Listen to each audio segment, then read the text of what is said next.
السلام علیکم ورحمۃ اللہ وبرکاتہ، نحمده ونصلی علی رسولہ الکریم، اما بعد فاعوذ باللہ من الشیطان الرجیم، بسم اللہ الرحمن الرحیم، رب اشرح لی صدری ویسر لی امری واحلل عقدۃ من لسانی یفقہوا قولی۔ 18واں پارہ سورۃ المؤمنون۔ شروع کرتی ہوں اللہ کے نام سے جو بے انتہا مہربان نہایت رحم فرمانے والا ہے۔ قد افلح المؤمنون، یقیناً فلاح پائی ہے ایمان والوں نے۔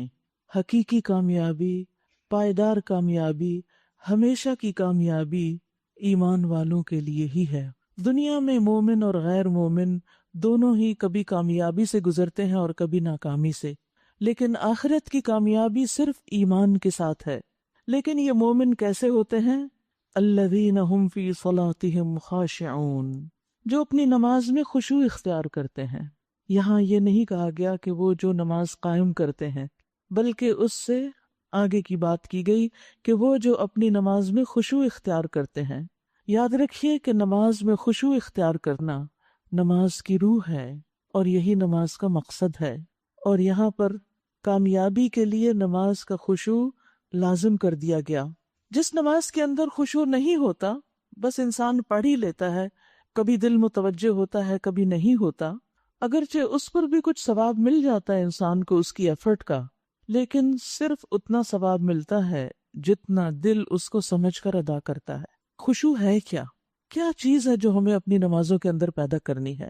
عام طور پر یہ سمجھا جاتا ہے کہ نماز میں رونا یا بہت زیادہ غمگین ہونا شاید یہ خشوع ہے، تو رونا ہی خشوع نہیں ہوتا، بلکہ دل کا اللہ کی طرف متوجہ ہونا اور اعضاء کا پرسکون ہونا۔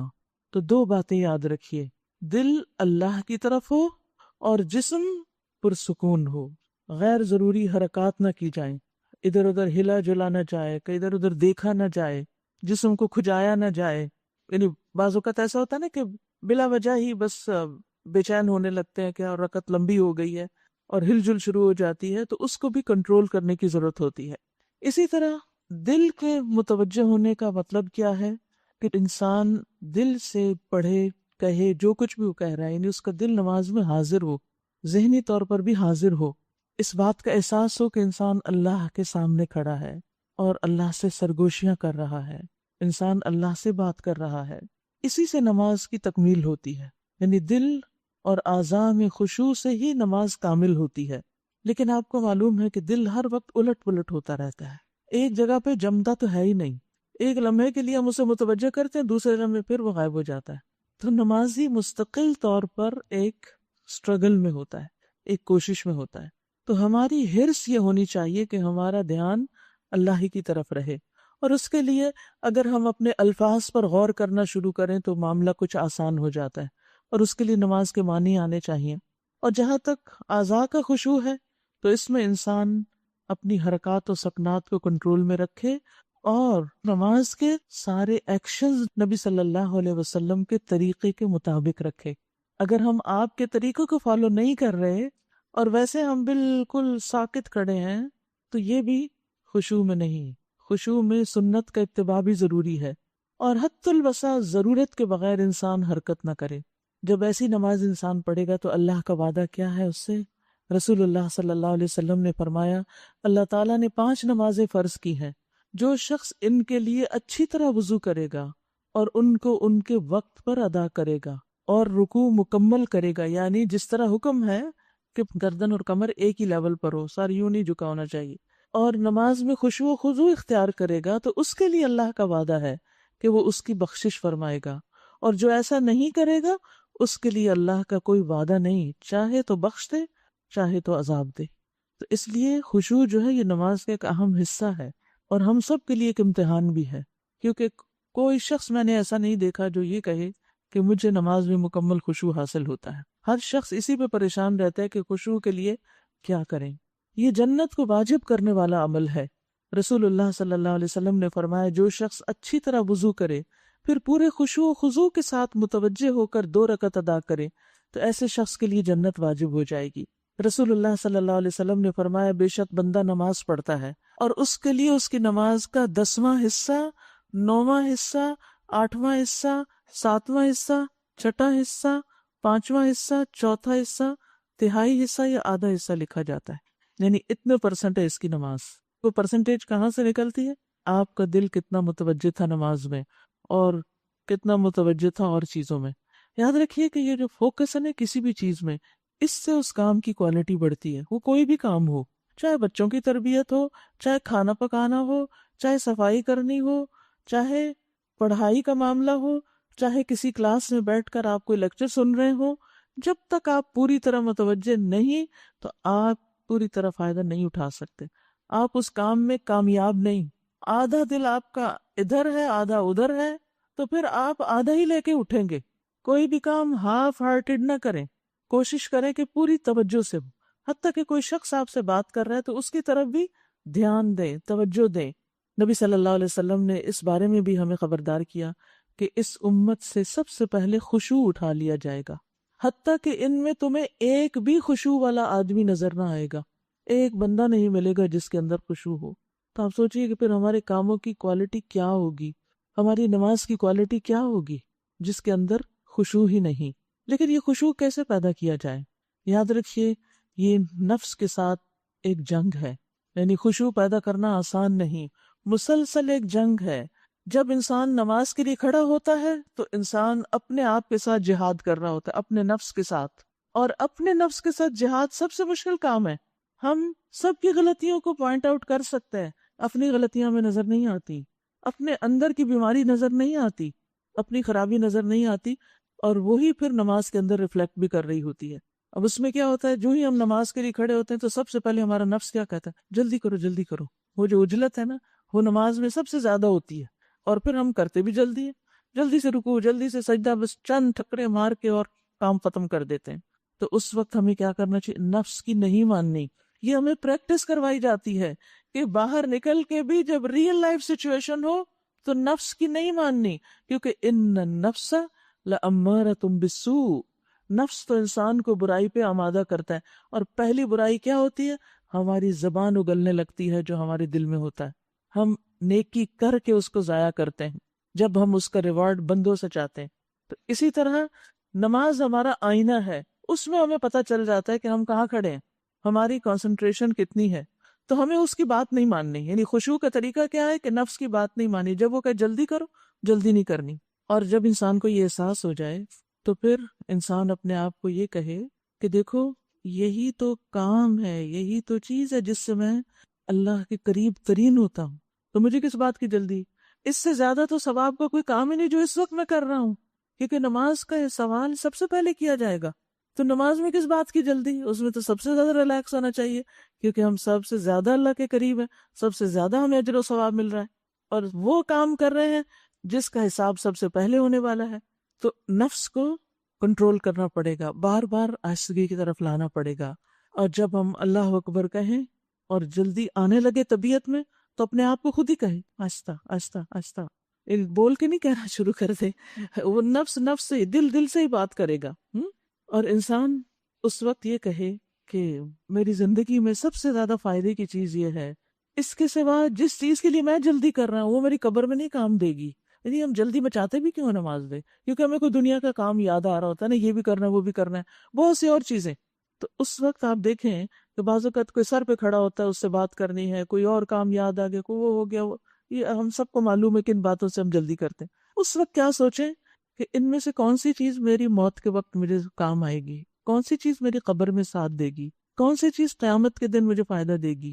یہ جن کے لیے میں جلدی بچا رہی ہوں وہ تو سب بھاگ جائیں گے، کوئی کام نہیں آئے گا، لہٰذا مجھے تو اطمینان سے نماز پڑھنی، اللہ کا ذکر کرنا ہے۔ دوسری بات یہ کہ اپنے آپ کو یہ یاد دلانا ہے کہ میں کھڑی کس کے سامنے ہوں اور کس کی عبادت ہو رہی ہے؟ سب سے محبوب ترین ہستی سے۔ سوچئے جب آپ اپنے کسی پسندیدہ ترین انسان سے ملتے ہیں تو ملاقات میں جلدی بچا دیتے ہیں، اس وقت کیا دل چاہ رہا ہوتا ہے آپ کا کہ یہ گھڑیاں ختم ہی نہ ہو۔ پھر کیسی محبت ہے اللہ سے کہ اس کے سامنے کھڑے ہوتے ہیں، ہم کہتے ہیں جلدی سے ختم ہو جائے ختم ہو جائے۔ تو انسان جب اللہ سے باتیں کرے، سرگوشیاں کرے، تو اپنے آپ کو یاد دلائے کہ اس وقت میں اپنی محبوب ترین ہستی کے سامنے ہوں، مجھے کس بات کی جلدی ہے۔ تو انشاءاللہ اس سے نمازوں میں بہتری ہوگی۔ ایک اور چیز کہ شروع سے ہی پکڑ لیں اپنے آپ کو، خصوصاً سورت فاتحہ سے، کہ سورت فاتحہ جو ہے وہ اللہ اور بندے کے درمیان تقسیم ہے. جب ہم الحمدللہ رب العالمین کہتے ہیں تو اللہ سبحانہ و تعالیٰ ساتوں آسمانوں کے اوپر عرش سے آپ کو جواب دیتا ہے کہ میرے بندے نے میری حمد کی. جب ہم کہتے ہیں الرحمن الرحیم، اللہ تعالیٰ فرماتا ہے میرے بندے نے میری ثنا کی. جب ہم کہتے ہیں مالک یوم الدین، اللہ تعالیٰ فرماتا ہے میرے بندے نے میری بزرگی بیان کی. اور جب ہم کہتے ہیں ایاک نعبد و ایاک نستعین، تو اللہ تعالیٰ فرماتا ہے یہ میرے اور میرے بندے کے درمیان آدھو آدھ ہے. اور جب ہم کہتے ہیں اہدنا الصراط المستقیم، تو اللہ تعالیٰ فرماتا ہے یہ میرے بندے کے لیے، اور میں نے اسے وہ دیا جو اس نے مانگا. پھر ہدایت مل جاتی، رہنمائی مل جاتی ہے. لیکن جب ہم سوچ کے ہی نہیں تعریف کرتے، یعنی بس ہماری زبان بول رہی ہوتی ہے اور ہمیں نہیں پتا ہم نے کیا کہا، الحمدللہ کا، رحمان الرحیم کا کیا کہا کیا نہیں. اور پھر اگر وہ اوپر کلمات جاتے ہیں تو کیا واقعی اللہ تعالیٰ کہے گا میرے بندے نے میری تعریف کی؟ واقعی ہم کر رہے ہوتے ہیں، یہ صرف لفظ دہرا رہے ہوتے ہیں. آپ کبھی صرف اتنا کنٹرول کر لیں کہ الحمدللہ کہتے وقت یہ الفاظ یاد رکھیں کہ اللہ تعالیٰ اس وقت فرما رہے ہیں، اور اللہ کا کہنا سچا ہے اور یہ وعدہ سچا ہے کہ میرے بندے نے میری تعریف کی، میرے بندے نے میری ثنا کی، میرے بندے نے میری بزرگی بیان کی. تو اتنی دیر تو رکیں، اور پھر جب دعا کریں گے واقعی دعا کریں گے، مانگیں گے، صرف لفظ نہیں بولیں گے، مانگیں گے تو اللہ تعالیٰ ہدایت دے گا. اور جس کو ہدایت مل گئی اس کو سب کچھ مل گیا، اس کو تقویٰ بھی مل جائے گا، اور تقویٰ مل گیا تو پھر اس کے لیے زندگی کے سارے کام بھی آسان ہو جائیں گے، آخرت بھی آسان ہو جائے گی. پھر آپ دیکھیں کہ اللہ کی عظمت کے بارے میں سوچیں، دنیا کی حقارت کے بارے میں سوچیں. اگر ہمیں یہ یقین ہو جائے کہ جس دنیا کی وجہ سے ہم جلدی کر رہے ہیں وہ تو اللہ کے نزدیک ایک مچھر کے پر کے برابر بھی نہیں، تو اس کے مقابلے میں جو کام میں کر رہی ہوں یہ بڑی عظمت والا کام ہے، بڑا ہی بہترین کام ہے. اپنی نمازوں کو آنر دیں، ان کو وقت دیں، ان کو اہمیت دیں کہ میں ایک بہت امپورٹنٹ کام کر رہی ہوں. اس کو معمولی نہ سمجھیں، چھوٹا نہ سمجھیں. اس کام کے مقابلے میں دنیا کی ہر چیز حقیر ہے، ہر چیز چھوٹی ہے. تو جب تک ان کو چھوٹا نہیں سمجھیں گے اس وقت تک ہم نماز ٹھیک نہیں ادا کر سکیں گے. پھر فرمایا والذین هم عن اللغو معرضون، اور وہ جو لغو سے اعراض برتتے ہیں. اور نمازوں میں خشوع ہو بھی اس وقت سکتا ہے جب انسان لغویات سے دور رہے. لغو سے مراد ہر وہ قول اور فعل ہے جس میں کوئی فائدہ نہیں ہوتا، بے فائدہ کام، بے فائدہ ہنسی مذاق اور خلاف مروءت کام. تو مومن جو ہوتا ہے وہ لغو سے باعزت انداز سے گزر جاتا ہے. وَإِذَا مَرُّوا بِاللَّغْوِ مَرُّوا كِرَامًا. اور نبی صلی اللہ علیہ وسلم کی صفت کیا تھی، آپ کی شخصیت کیسی تھی؟ آپ اللہ کا ذکر زیادہ کرتے تھے، لا یعنی گفتگو نہیں کرتے تھے، نماز لمبی پڑھتے تھے، خطبہ مختصر دیتے تھے. اور آج ہم کیا کرتے ہیں؟ اور اسلام کا حسن کیا ہے؟ من حسن اسلام المرء ترکہ ما لا یعنیہ. انسان کے اسلام کی خوبی ہے کہ بے فائدہ چیزوں کو چھوڑ دے. جس کام کا نہ دنیا میں فائدہ نہ آخرت میں کوئی فائدہ ہے ان کاموں سے پیچھے ہٹ جائیں. رسول اللہ صلی اللہ علیہ وسلم نے فرمایا ایک نماز کے بعد دوسری نماز کہ ان دونوں کے درمیان کوئی لغو نہ ہو، فضول بیکار قسم کی باتیں یا کام نہ ہو. علیین میں اندراج کا باعث ہے، یعنی انسان کے لیے پھر اس کا نام اعمال علیین میں لکھا جاتا ہے. اس کے برعکس جب لوگ بلا وجہ بحث و مباحثہ میں پڑ جاتے ہیں، جھگڑوں میں پڑ جاتے ہیں، فساد کا شکار ہو جاتے ہیں، رسول اللہ صلی اللہ علیہ وسلم نے فرمایا بال کی کھال اتارنے والے ہلاک ہو گئے. ہلک المتنطعون، یعنی متنطعون کون ہے؟ جو کسی بھی چیز میں غلو اختیار کرتے ہیں، حد سے بڑھ جاتے ہیں، اپنے اقوال اور افعال میں حدود پلانگ دیتے ہیں، اور ایسی باتوں میں قرید کرتے ہیں جن کو جاننے سے کوئی فائدہ نہیں، کچھ حاصل نہیں، کچھ نتیجہ نہیں ان کا، بلا وجہ کا تجسس. تو اس لیے جو شخص اپنی زندگی میں فوکس کرنا چاہتا ہے، نمازوں کو اچھا کرنا چاہتا ہے، اس کو لازم پھر لغویات سے بچنا پڑے گا. والذین هم للزکاة فاعلون، اور وہ لوگ زکوٰۃ کے طریقے پر عمل کرتے ہیں، یعنی تزکیہ نفس کرتے ہیں اور مال کی بھی زکوٰۃ دیتے ہیں. والذین هم لفروجهم حافظون، اور وہ جو اپنی شرمگاہوں کی حفاظت کرتے ہیں سوائے اپنی بیویوں کے اور ان عورتوں کے جو ان کے ملک یمین میں ہیں کہ ان پر محفوظ نہ رکھنے میں وہ قابل ملامت نہیں، البتہ جو اس کے علاوہ کچھ اور چاہیں وہی زیادتی کرنے والے ہیں. اور وہ جو اپنی امانتوں اور اپنے عہد و پیمان کا پاس رکھتے ہیں اور اپنی نمازوں کی حفاظت کرتے ہیں.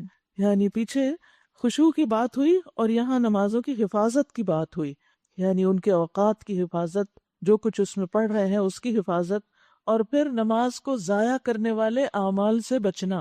اولئک ھم الوارثون، یہی لوگ وہ وارث ہیں، الذین یرثون الفردوس، جو میراث میں فردوس پائیں گے، ہم فیہا خالدون، اس میں وہ ہمیشہ رہیں گے۔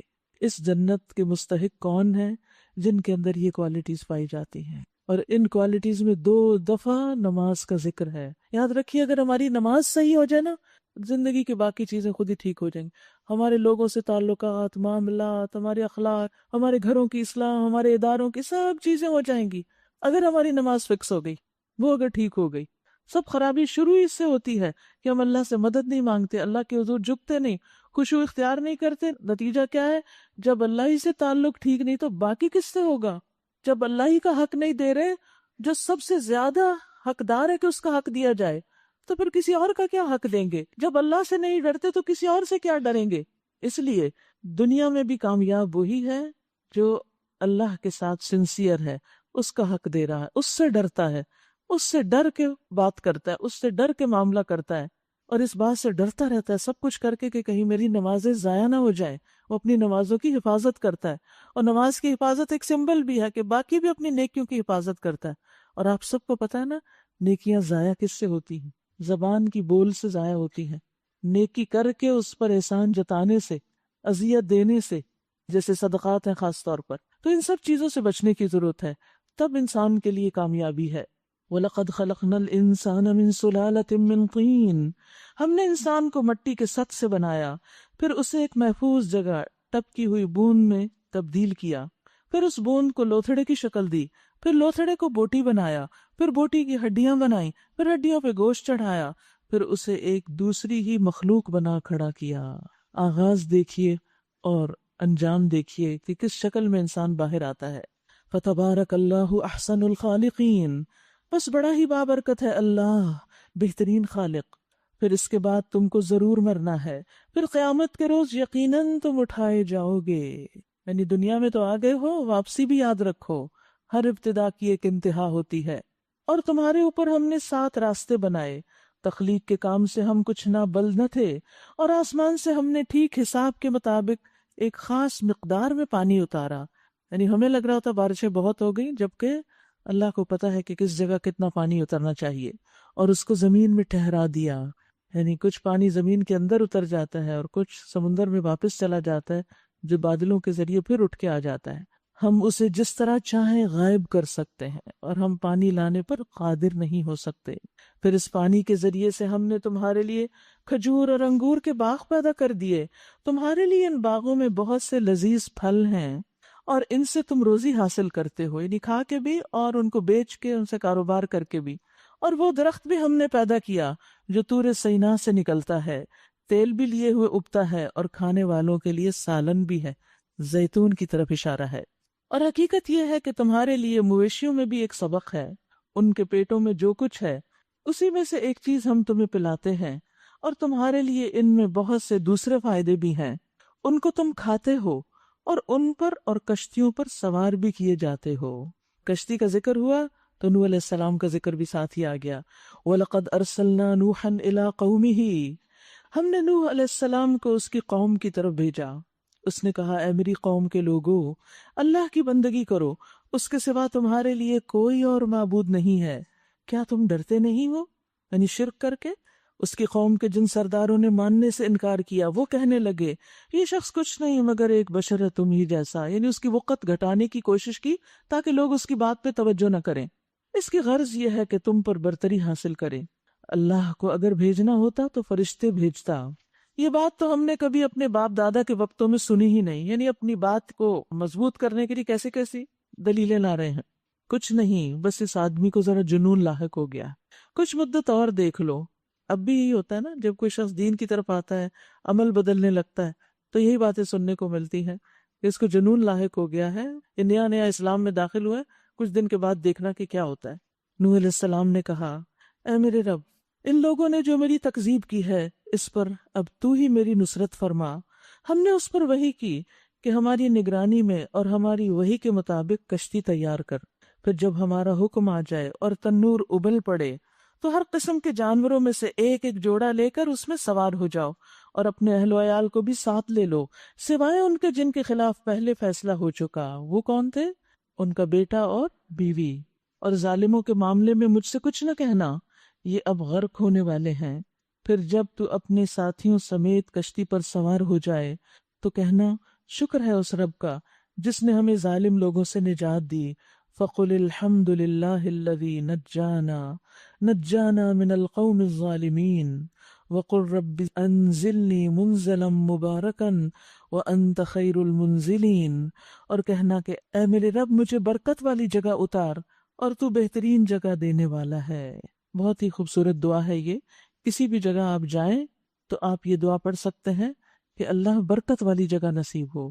کہیں رشتہ کرنے جائیں، کہیں کوئی پراپرٹی خریدنے جائیں، کسی ادارے میں جائیں، کسی بینک میں جائیں، کہیں بھی جائیں تو برکت کی دعا کر لیں اپنے لیے۔ اور مجموعی طور پر کیا ہے کہ جب آپ سوار ہوں تو بھی دعا پڑھیں، سواری سے اتریں تو بھی دعا پڑھیں، اور جب گھر میں داخل ہوں تو بھی آپ یہ دعا پڑھ سکتے ہیں کہ آپ کے گھر میں بھی برکتیں ہوں گے۔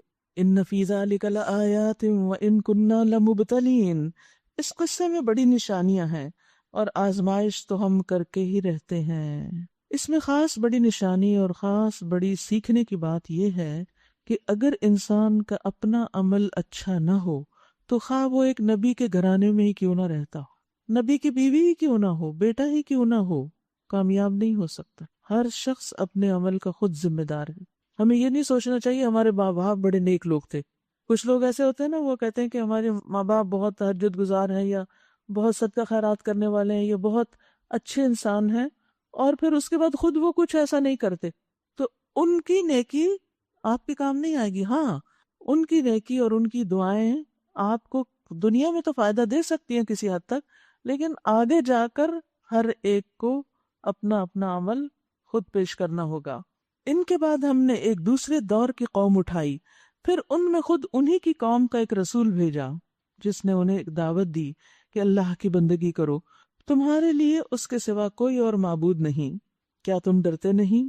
اس کی قوم کے جن سرداروں نے ماننے سے انکار کیا اور آخرت کی پیشی کو جھٹلایا، جن کو ہم نے دنیا کی زندگی میں آسودہ کر رکھا تھا، یعنی دنیا کی نعمتیں ملنے کی وجہ سے وہ غفلت میں پڑے ہوئے تھے، وہ کہنے لگے یہ شخص کچھ نہیں مگر ایک بشر تم ہی جیسا، جو کچھ تم کھاتے ہو وہی یہ کھاتا ہے، جو کچھ تم پیتے ہو وہی یہ پیتا ہے۔ اب اگر تم نے اپنے ہی جیسے ایک بشر انسان کی اطاعت قبول کر لی تو تم گھاٹے میں رہو گے۔ یہ تمہیں کہتا ہے کہ جب تم مر کر مٹی ہو جاؤ گے اور ہڈیوں کا پنجر بن کے رہ جاؤ گے، اس وقت تم قبروں سے نکالے جاؤ گے۔ دور، بالکل دور ہے یہ وعدہ جو تم سے کیا جا رہا ہے، یعنی یہ تو بیونڈ امیجنیشن ہے۔ زندگی کچھ نہیں مگر بس یہی دنیا کی زندگی ہے، یہی ہمیں جینا اور مرنا ہے، اور ہم ہرگز اٹھائے جانے والے نہیں ہیں۔ صاف انکار کر دیا آخرت کا۔ یہ شخص اللہ کے نام پر محض جھوٹ گھڑ رہا ہے اور ہم کبھی اس کی ماننے والے نہیں۔ سخت مخالفت کی۔ رسول نے کہا اے میرے رب، ان لوگوں نے جو میری تکذیب کی ہے اس پر اب تو ہی میری مدد فرما۔ جواب میں ارشاد ہوا قریب ہے وہ وقت جب یہ اپنے کیے پہ پچھتائیں گے۔ آخر کار ٹھیک ٹھیک حق کے مطابق ایک ہنگامہ عظیم نے ان کو آ لیا اور ہم نے ان کو کچرا بنا کے پھینک دیا۔ دور ہو ظالم قوم، یعنی ان کی باتیں اور ان کی اکڑ اور ان کی دنیا ان کے کسی کام نہ آئی جبکہ وہ ایمان نہیں لائے تھے۔ پھر ہم نے ان کے بعد دوسری قومیں اٹھائیں، کوئی قوم نہ اپنے وقت سے پہلے ختم ہوئی اور نہ اس کے بعد ٹھہر سکی۔ پھر ہم نے پے در پے اپنے رسول بھیجے، جس قوم کے پاس بھی اس کا رسول آیا اس نے اسے جھٹلایا، اور ہم ایک کے بعد ایک قوم کو ہلاک کرتے چلے گئے حتیٰ کہ ان کو بس افسانہ ہی بنا چھوڑا۔ پھٹکار ان لوگوں پر جو ایمان نہیں لاتے، فَبُعْدًا لِقَوْمٍ لَا يُؤْمِنُونَ۔ پھر ہم نے موسیٰ اور اس کے بھائی ہارون علیہ السلام کو اپنی نشانیوں اور کھلی صنعت کے ساتھ فرعون اور اس کے اعیان سلطنت کی طرف بھیجا، مگر انہوں نے تکبر کیا اور وہ بڑے متکبر لوگ تھے۔ کہنے لگے کیا ہم اپنے ہی جیسے دو آدمیوں پر ایمان لے آئیں، اور آدمی بھی وہ جن کی قوم ہماری بندی ہے یعنی غلام ہے۔ بس انہوں نے دونوں کو جھٹلا دیا اور ہلاک ہونے والوں میں جا ملے۔ اور موسیٰ علیہ السلام کو ہم نے کتاب عطا فرمائی تاکہ لوگ اس سے رہنمائی حاصل کریں، یعنی بنی اسرائیل کو جب ہم نے آزادی دی تو پھر کتاب بھی دی کہ اب آئندہ زندگی اللہ کی اطاعت میں گزارے. کل تک تو تم مجبور تھے، فرعون تم پر حاوی تھا، لیکن اب تو تم آزاد قوم ہو، اب تو تمہیں کوئی مسئلہ نہیں، تم اس کتاب کو کتاب رہنما سمجھو. اور ابن مریم اور اس کی والدہ کو ہم نے ایک نشان بنایا. وَجَعَلْنَا ابْنَ مَرْيَمَ وَأُمَّهُ آیَةً، اور ان کو ایک سطح مرتفع پر رکھا جو اطمینان کی جگہ تھی اور چشمے اس میں جاری تھے. یہاں پر آپ دیکھیے کہ اللہ سبحانہ وتعالیٰ کی تخلیق کے جو مختلف انداز ہیں ان کی طرف اشارہ ہے کہ ابن مریم اور ان کی والدہ دونوں ہی ایک نشانی تھے. یاد رکھیے کہ اللہ سبحانہ وتعالیٰ خالق ہے، وہ جو چاہے پیدا کر سکتا ہے، اور اس میں انسان کو کسی قسم کا شک نہیں ہونا چاہیے. آدم علیہ السلام کو اس نے بغیر ماں اور بغیر باپ کے پیدا کیا. حوا کو بغیر ماں کے ایک مرد سے پیدا کیا، آدم علیہ السلام سے. عیسیٰ علیہ السلام کو بغیر مرد کے ایک عورت سے پیدا کیا، اور باقی تمام لوگوں کو ایک مرد اور عورت سے، من ذکر و انثی. تو اللہ کی قدرت کی نشانیوں پر غور کرنا چاہیے، نہ کہ انسان اس بارے میں شک کر کے اللہ کے حکم کو جھٹلا دے. یا ایھا الرسل کلوا من الطیبات واعملوا صالحا انی بما تعملون علیم. اے پیغمبرو، کھاؤ پاک چیزیں اور عمل کرو نیک، تم جو کچھ بھی کرتے ہو میں اس کو خوب جانتا ہوں. تمام پیغمبروں کو پاکیزہ چیزیں کھانے کا حکم دیا گیا، اس لیے کہ رزق حلال مددگار ہوتا ہے نیک کاموں میں. جب انسان حلال رزق کھاتا ہے تو اس کا دل پھر عبادت میں بھی زیادہ لگتا ہے، اللہ کی طرف بھی زیادہ رغبت کرتا ہے. اس لیے پیغمبروں کو بطور خاص اس کا اہتمام کرنے کے لیے کہا گیا. رسول اللہ صلی اللہ علیہ وسلم نے فرمایا، اگر تم میں 4 خصائل پائے جائیں، 4 خوبیاں ہوں، تو تمہیں دنیا کے کسی فائدے سے محرومی کا کوئی افسوس نہیں ہونا چاہیے. نمبر 1 امانت کی حفاظت، نمبر 2 سچی بات، نمبر 3 حسن فطرت یعنی فطرت پر ہو انسان، اور رزق کی پاک دامنی. نبی صلی اللہ علیہ وسلم کتنا اہتمام کرتے تھے رزق حلال کا، اس کا اندازہ ایک واقعے سے لگائیے. عبداللہ جو شداد بن اوس کی بہن تھی، وہ کہتی ہے کہ ایک دن طویل روزے کا دن تھا اور بہت گرمی تھی، تو انہوں نے افطاری کے وقت نبی صلی اللہ علیہ وسلم کے پاس دودھ کا ایک پیالہ بھیجا، لیکن آپ نے دودھ لانے والے کو واپس بھیج دیا اور فرمایا جاؤ پوچھ کر آؤ کہ یہ دودھ کہاں سے لیا گیا ہے. یعنی جنہوں نے بھیجا انہوں نے کہاں سے لیا. جواب لے کر آیا کہ یہ میری اپنی بکری کا دودھ ہے. آپ نے پھر واپس بھیجا اور کہا کہ جاؤ پوچھ کر آؤ کہ بکری کہاں سے لی تھی، بکری کا سورس کیا تھا. تو اس نے کہا کہ میں نے اپنے مال کے عوض خریدی. تو رسول اللہ صلی اللہ علیہ وسلم نے وہ دودھ پی لیا.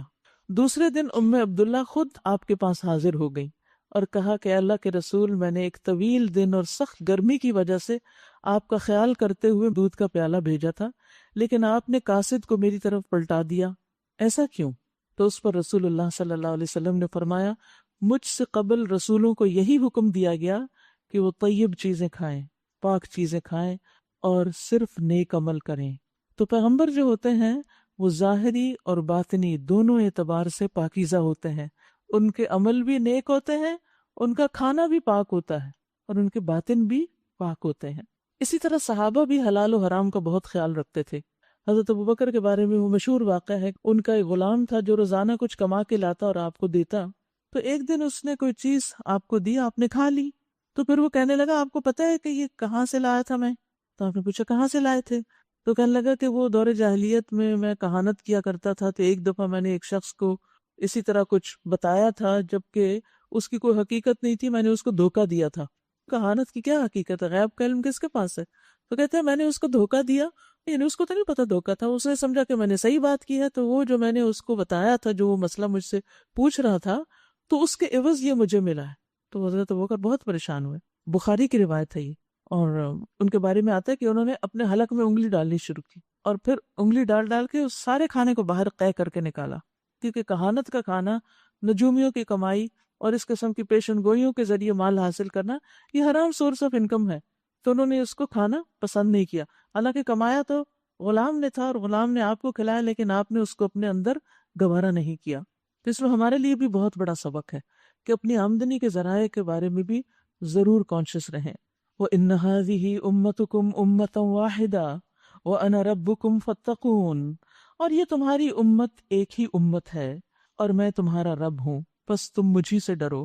مگر بعد میں لوگوں نے اپنے دین کو آپس میں ٹکڑے ٹکڑے کر لیا، ہر گروہ کے پاس جو کچھ ہے اسی میں وہ مگن ہے، یعنی کسی نے دین کے ایک حصے کو بہت اہم قرار دیا، کسی نے دوسرے کو، اور جو ان کے لیے کنوینئنٹ تھا اس کو پکڑ کے وہ سمجھنے لگے ہم سب سے زیادہ نیک ہیں اور ہم زیادہ اچھا کام کر رہے ہیں۔ حالانکہ اصل دین اور دین پر عمل فائدہ اسی وقت دے گا جب ہم ہر چیز کو اس کی جگہ رکھیں گے، فرائض اپنی جگہ، نوافل اپنی جگہ، حقوق العباد اپنی جگہ، رزق حلال اپنی جگہ، تو صرف کسی ایک چیز کو فوکس میں نہ رکھیں، دین کو ایز اے ہول لیں۔ قرآن مجید میں آتا ہے یا ایھا الذین آمنوا ادخلوا فی السلم کافۃ، اے لوگو جو ایمان لائے ہو دین میں پورے کے پورے داخل ہو جاؤ، پک اینڈ چوز نہیں کرو اور صرف ایک چیز کو لے کے نہیں بیٹھ جاؤ۔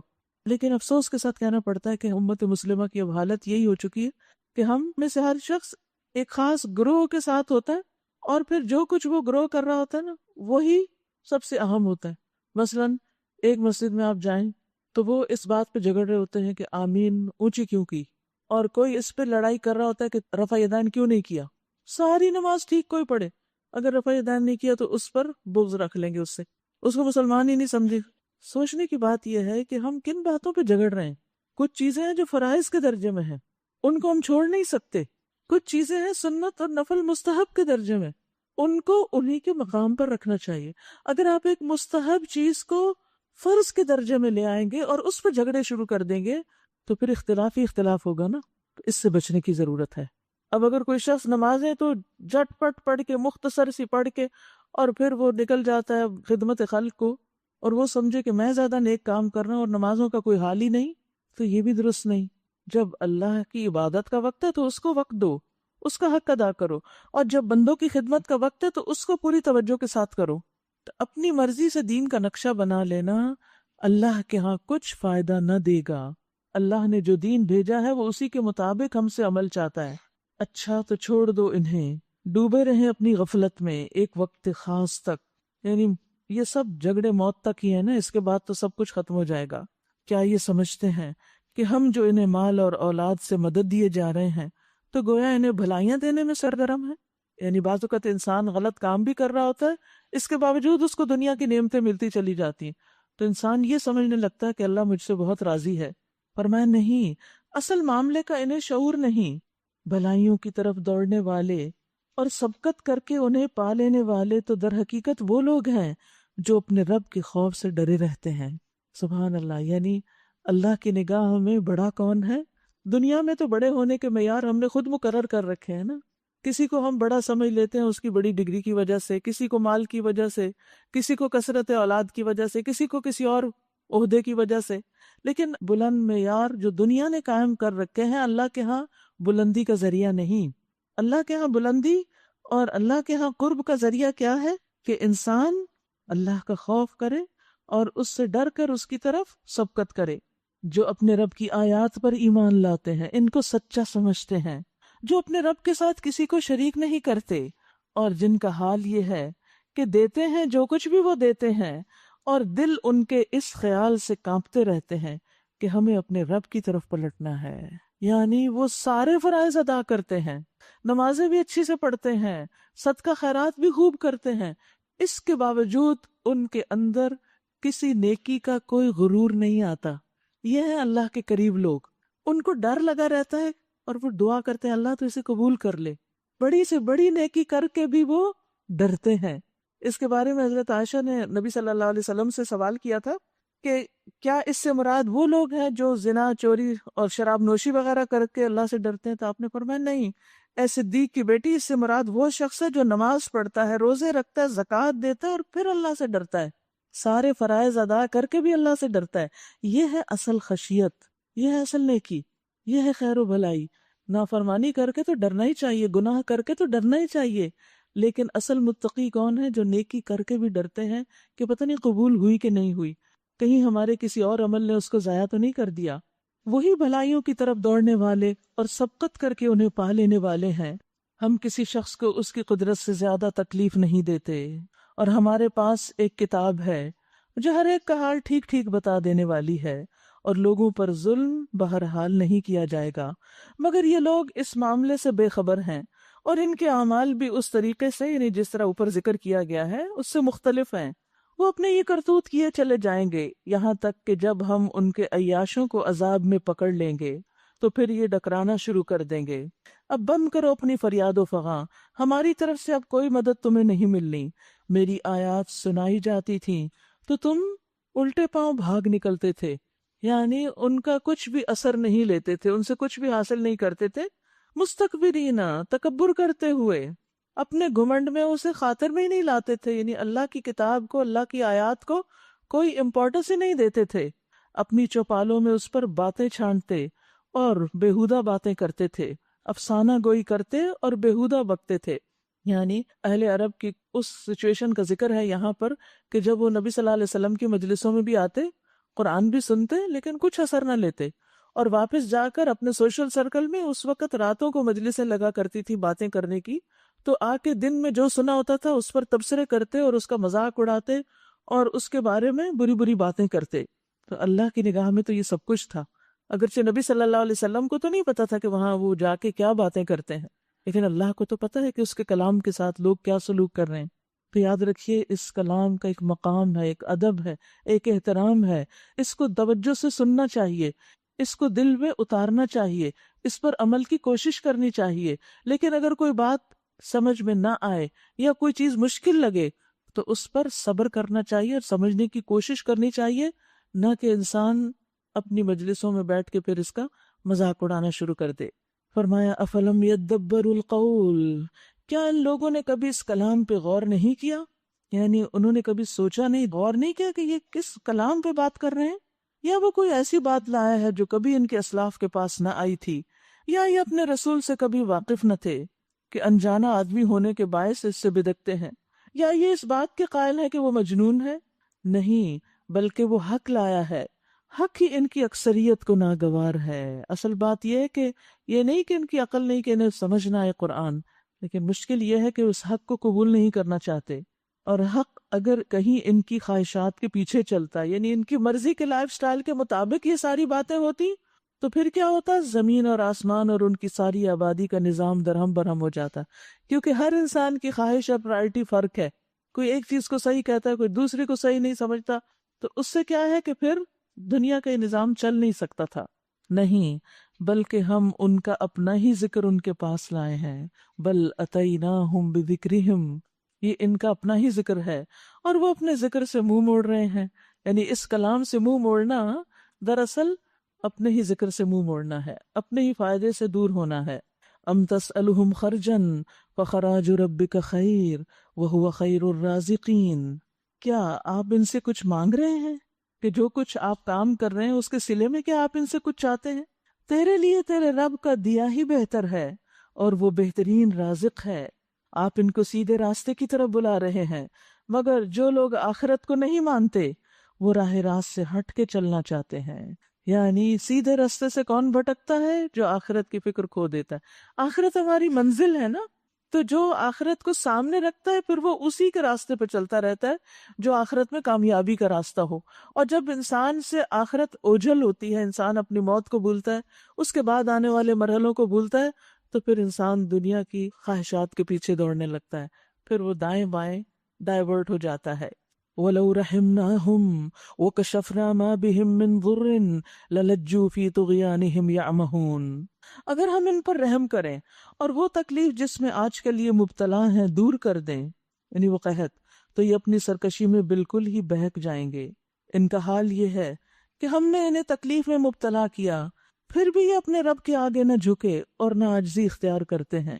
البتہ جب نوبت یہاں تک پہنچ جائے گی کہ ہم ان پر سخت عذاب کا دروازہ کھول دیں تو یکایک تم دیکھو گے کہ اس حالت میں یہ ہر خیر سے مایوس ہیں۔ تو یاد رکھیے، انسان تکلیف کی حالت میں کچھ نہ کچھ اللہ کی طرف رغبت کرتا ہی ہے، کبھی اس سے کوئی عہد کرتا ہے، کوئی وعدے کرتا ہے کہ میں اب اچھا انسان بن جاؤں گا۔ ہم سب بھی اگر اپنی زندگی پر غور کریں نا اور اپنے ماضی کی کسی بھی تکلیف کے بارے میں سوچیں، اور وہ وقت جب ہم زندگی سے زیادہ موت سے قریب ہوتے ہیں، مثلاً بچے کی ولادت کا وقت، جو بھی خواتین اس ایکسپیرینس سے گزری ہیں، اس وقت کون یاد رہتا ہے اللہ کے سوا؟ جو کوئی سامنے ہو، آگے ہو، پیچھے ہو، کچھ یاد نہیں۔ جس کے اندر تھوڑا بہت دین کی سمجھ بوجھ ہوتی ہے تو اس وقت ہم سب کیا کہتے ہیں؟ یا اللہ خیر و عافیت سے گزار دے، بس اب تو ہم تیرے ہی بندے بن جائیں گے، اب ہم کوئی غلط کام نہیں کریں گے۔ اور پھر کیا ہوتا ہے؟ پھر ہم اچھے بھلے ہو جاتے ہیں، اور پھر وہی نمازوں میں غفلت، وہی اللہ کی نافرمانی کے کام، اور پھر دوبارہ جا پھنستے ہیں، پھر دوبارہ عہد کرتے ہیں، پھر کسی اور مشکل میں پڑتے ہیں، پھر عہد کرتے ہیں۔ یہی ہم کر رہے ہیں۔ تو بات یہ ہے کہ انسان کے اندر یہ بہت بڑی ویکنس ہے کہ وہ تکلیف کے وقت تو اللہ کی طرف جاتا ہے، لیکن اللہ تعالیٰ جب رحم کرتا ہے اور تکلیف دور کر دیتا ہے تو پھر اس کی سرکشی بڑھ جاتی ہے۔ تو کچھ لوگ ایسے ہوتے ہیں کہ جن کو اللہ تعالیٰ رزق کی آزمائش میں مثلاً رکھتا ہے، فقر و فاقہ آ جاتا ہے، رزق تنگ ہو جاتا ہے، تو وہ کچھ نہ کچھ اللہ کی طرف رجوع کرتے ہیں، لیکن جب اللہ تعالیٰ ان کے لیے رزق کے دہانے کھول دیتا ہے تو وہ سب بھول جاتے ہیں کہ وہ تنگی کی حالت میں کس طرح عبادتیں کرتے تھے، یہ ذکر اور وظیفے اور کیا کیا کرتے تھے۔ تو اب کیا ہے، چونکہ دنیا زیادہ ہو گئی ہے، اس لیے اللہ سے غفلت اور اللہ کے دین سے دوری اتنی ہی زیادہ۔ تو یہ کچھ لوگوں کا حال ہوتا ہے، اور کچھ لوگ ہر حال میں اللہ کی طرف رغبت کرتے ہیں، تکلیف میں بھی صبر کرتے ہیں اور خوشحالی میں شکر کرتے ہیں، وہ کبھی بھی اپنے رب کو بھولتے نہیں۔ یہی لوگ رب کے پسندیدہ ہیں۔ تو اللہ تعالیٰ فرماتے ہیں کہ کچھ لوگوں کا حال یہ ہے کہ اگر ہم ان کی تکلیف فقر و فاقہ دور کر دیں تو پھر دیکھیں کہ یہ کس طرح سرکشی کرتے ہیں۔ وَهُوَ الَّذِي أَنشَأَ لَكُمُ السَّمْعَ وَالْأَبْصَارَ وَالْأَفْئِدَةَ قَلِيلًا مَا تَشْكُرُونَ۔ وہ اللہ ہی تو ہے جس نے تمہیں سننے اور دیکھنے کی قوتیں دی اور سوچنے کو دل دیے، مگر تم لوگ کم ہی شکر گزار ہوتے ہو۔ وہی ہے جس نے تمہیں زمین میں پھیلایا اور اسی کی طرف تم سمیٹے جاؤ گے۔ وہی زندگی بخشتا ہے، وہی موت دیتا ہے، گردش لیل و نہار اسی کے قبضہ قدرت میں ہے۔ کیا تمہاری سمجھ میں یہ بات نہیں آتی کہ یہ سب کچھ اللہ کے حکم ہی سے ہو رہا ہے؟ مگر یہ لوگ وہی کچھ کہتے ہیں جو ان سے پہلے کے لوگ کہہ چکے۔ یہ کہتے ہیں کیا ہم جب مر کر مٹی ہو جائیں گے اور ہڈیوں کا پنجر بن کے رہ جائیں گے تو کیا ہمیں پھر زندہ کر کے اٹھایا جائے گا؟ ہم نے بھی یہ وعدے بہت سنے ہیں اور ہم سے پہلے ہمارے باپ دادا بھی سنتے رہے۔ یہ تو محض کہانیاں ہیں پہلوں کی۔ ان سے کہو بتاؤ اگر تم جانتے ہو کہ یہ زمین اور اس کی ساری آبادی کس کی ہے، یہ ساری مخلوق کس کی ہے، یہ ضرور کہیں گے اللہ کی۔ کہو پھر تم ہوش میں کیوں نہیں آتے جب تمہیں یہ پتا ہے یہ سب کچھ کرنے والا اللہ ہے، اسی نے تو یہ رسول بھیجا، اسی نے پھر یہ سب احکامات تمہیں دیے، تو اس کی کیوں نہیں مانتے؟ جس نے سب کچھ بنایا اس کا حق سب سے زیادہ ہے کہ اس کی اطاعت کی جائے۔ ان سے پوچھئے ساتوں آسمان اور عرش عظیم کا مالک کون ہے؟ یہ ضرور کہیں گے اللہ۔ یاد رکھیے کفار مکہ عرش عظیم کو بھی مانتے تھے، تصور تھا ان کے ہاں کہ رب عرش پر ہے۔ کہو پھر تم ڈرتے کیوں نہیں کہ جو اتنے بڑے عرش کا مالک ہے وہ تمہیں کبھی بھی پکڑ سکتا ہے، تم ڈرتے کیوں نہیں؟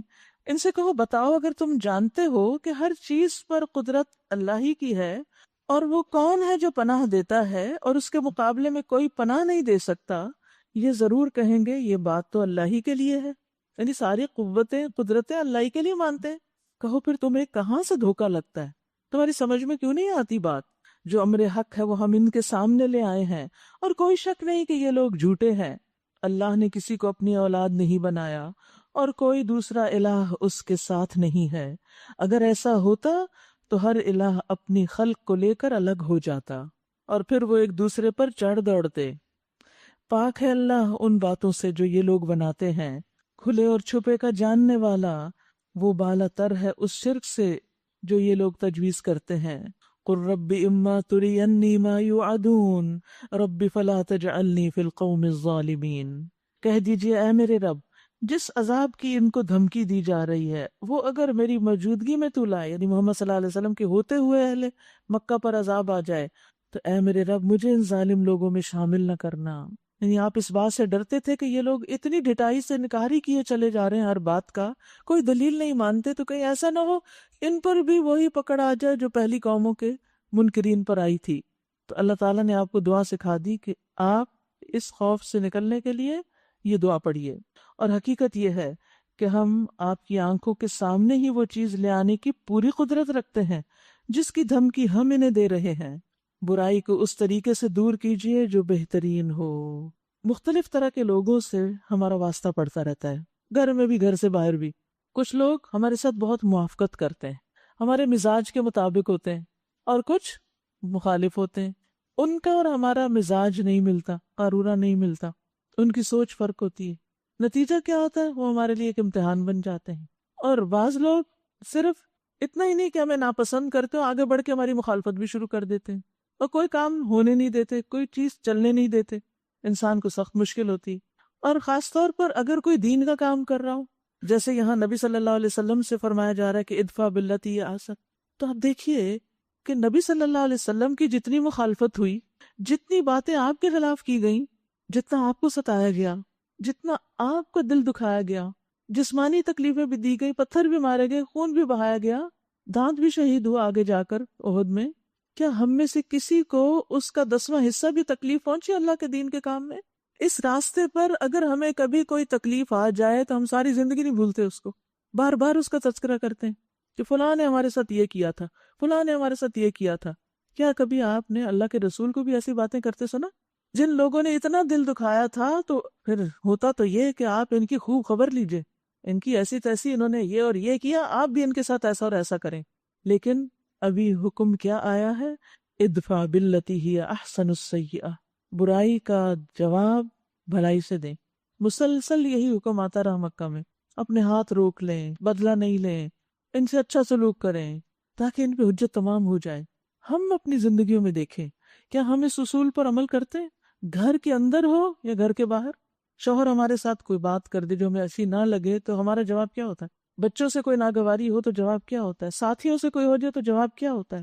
اور وہ لوگ جو دین کی طرف ہیں نہیں، وہ تو کچھ کہہ دے تو پھر تو اور بھی بڑی بات بن جاتی.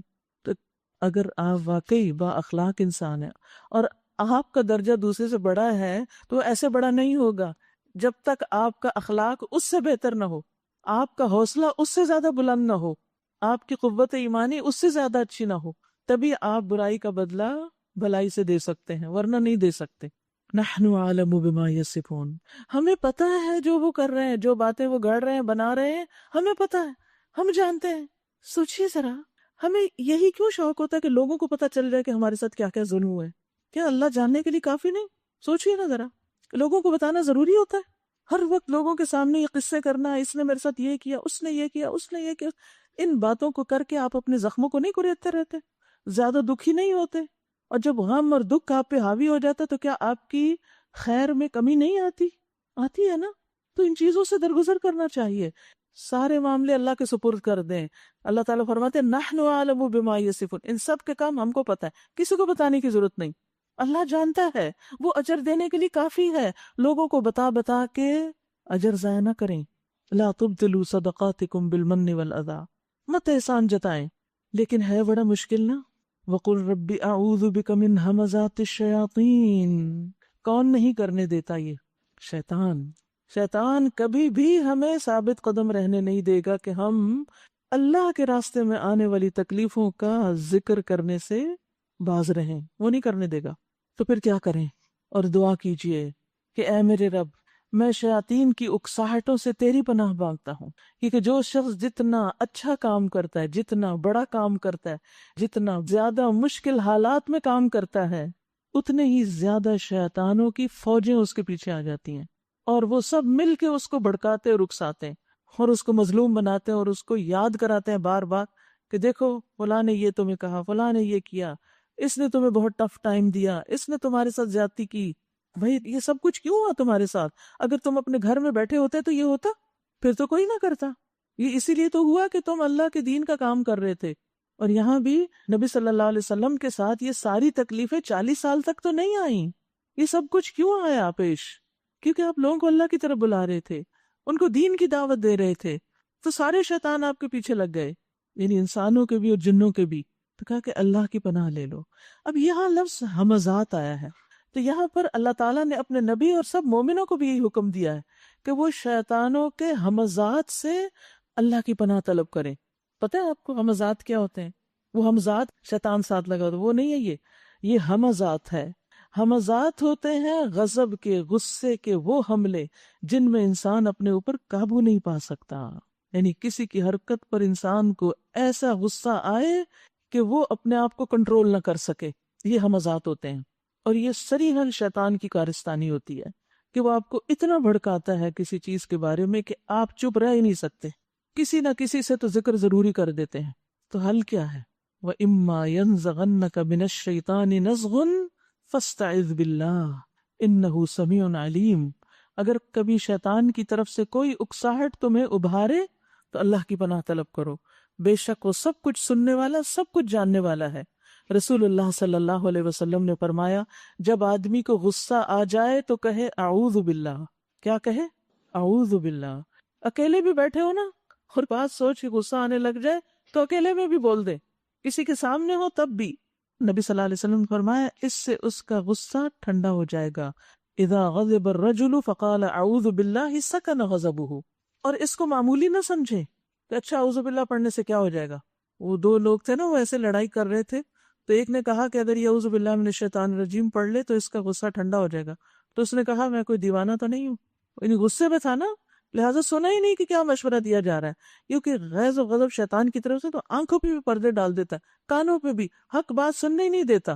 اسی لیے آپ دیکھیں کہ جب کوئی غصے میں ہوتا ہے نا، اس کو آپ نصیحت کریں تو اس کو نصیحت نہیں سمجھ آتی۔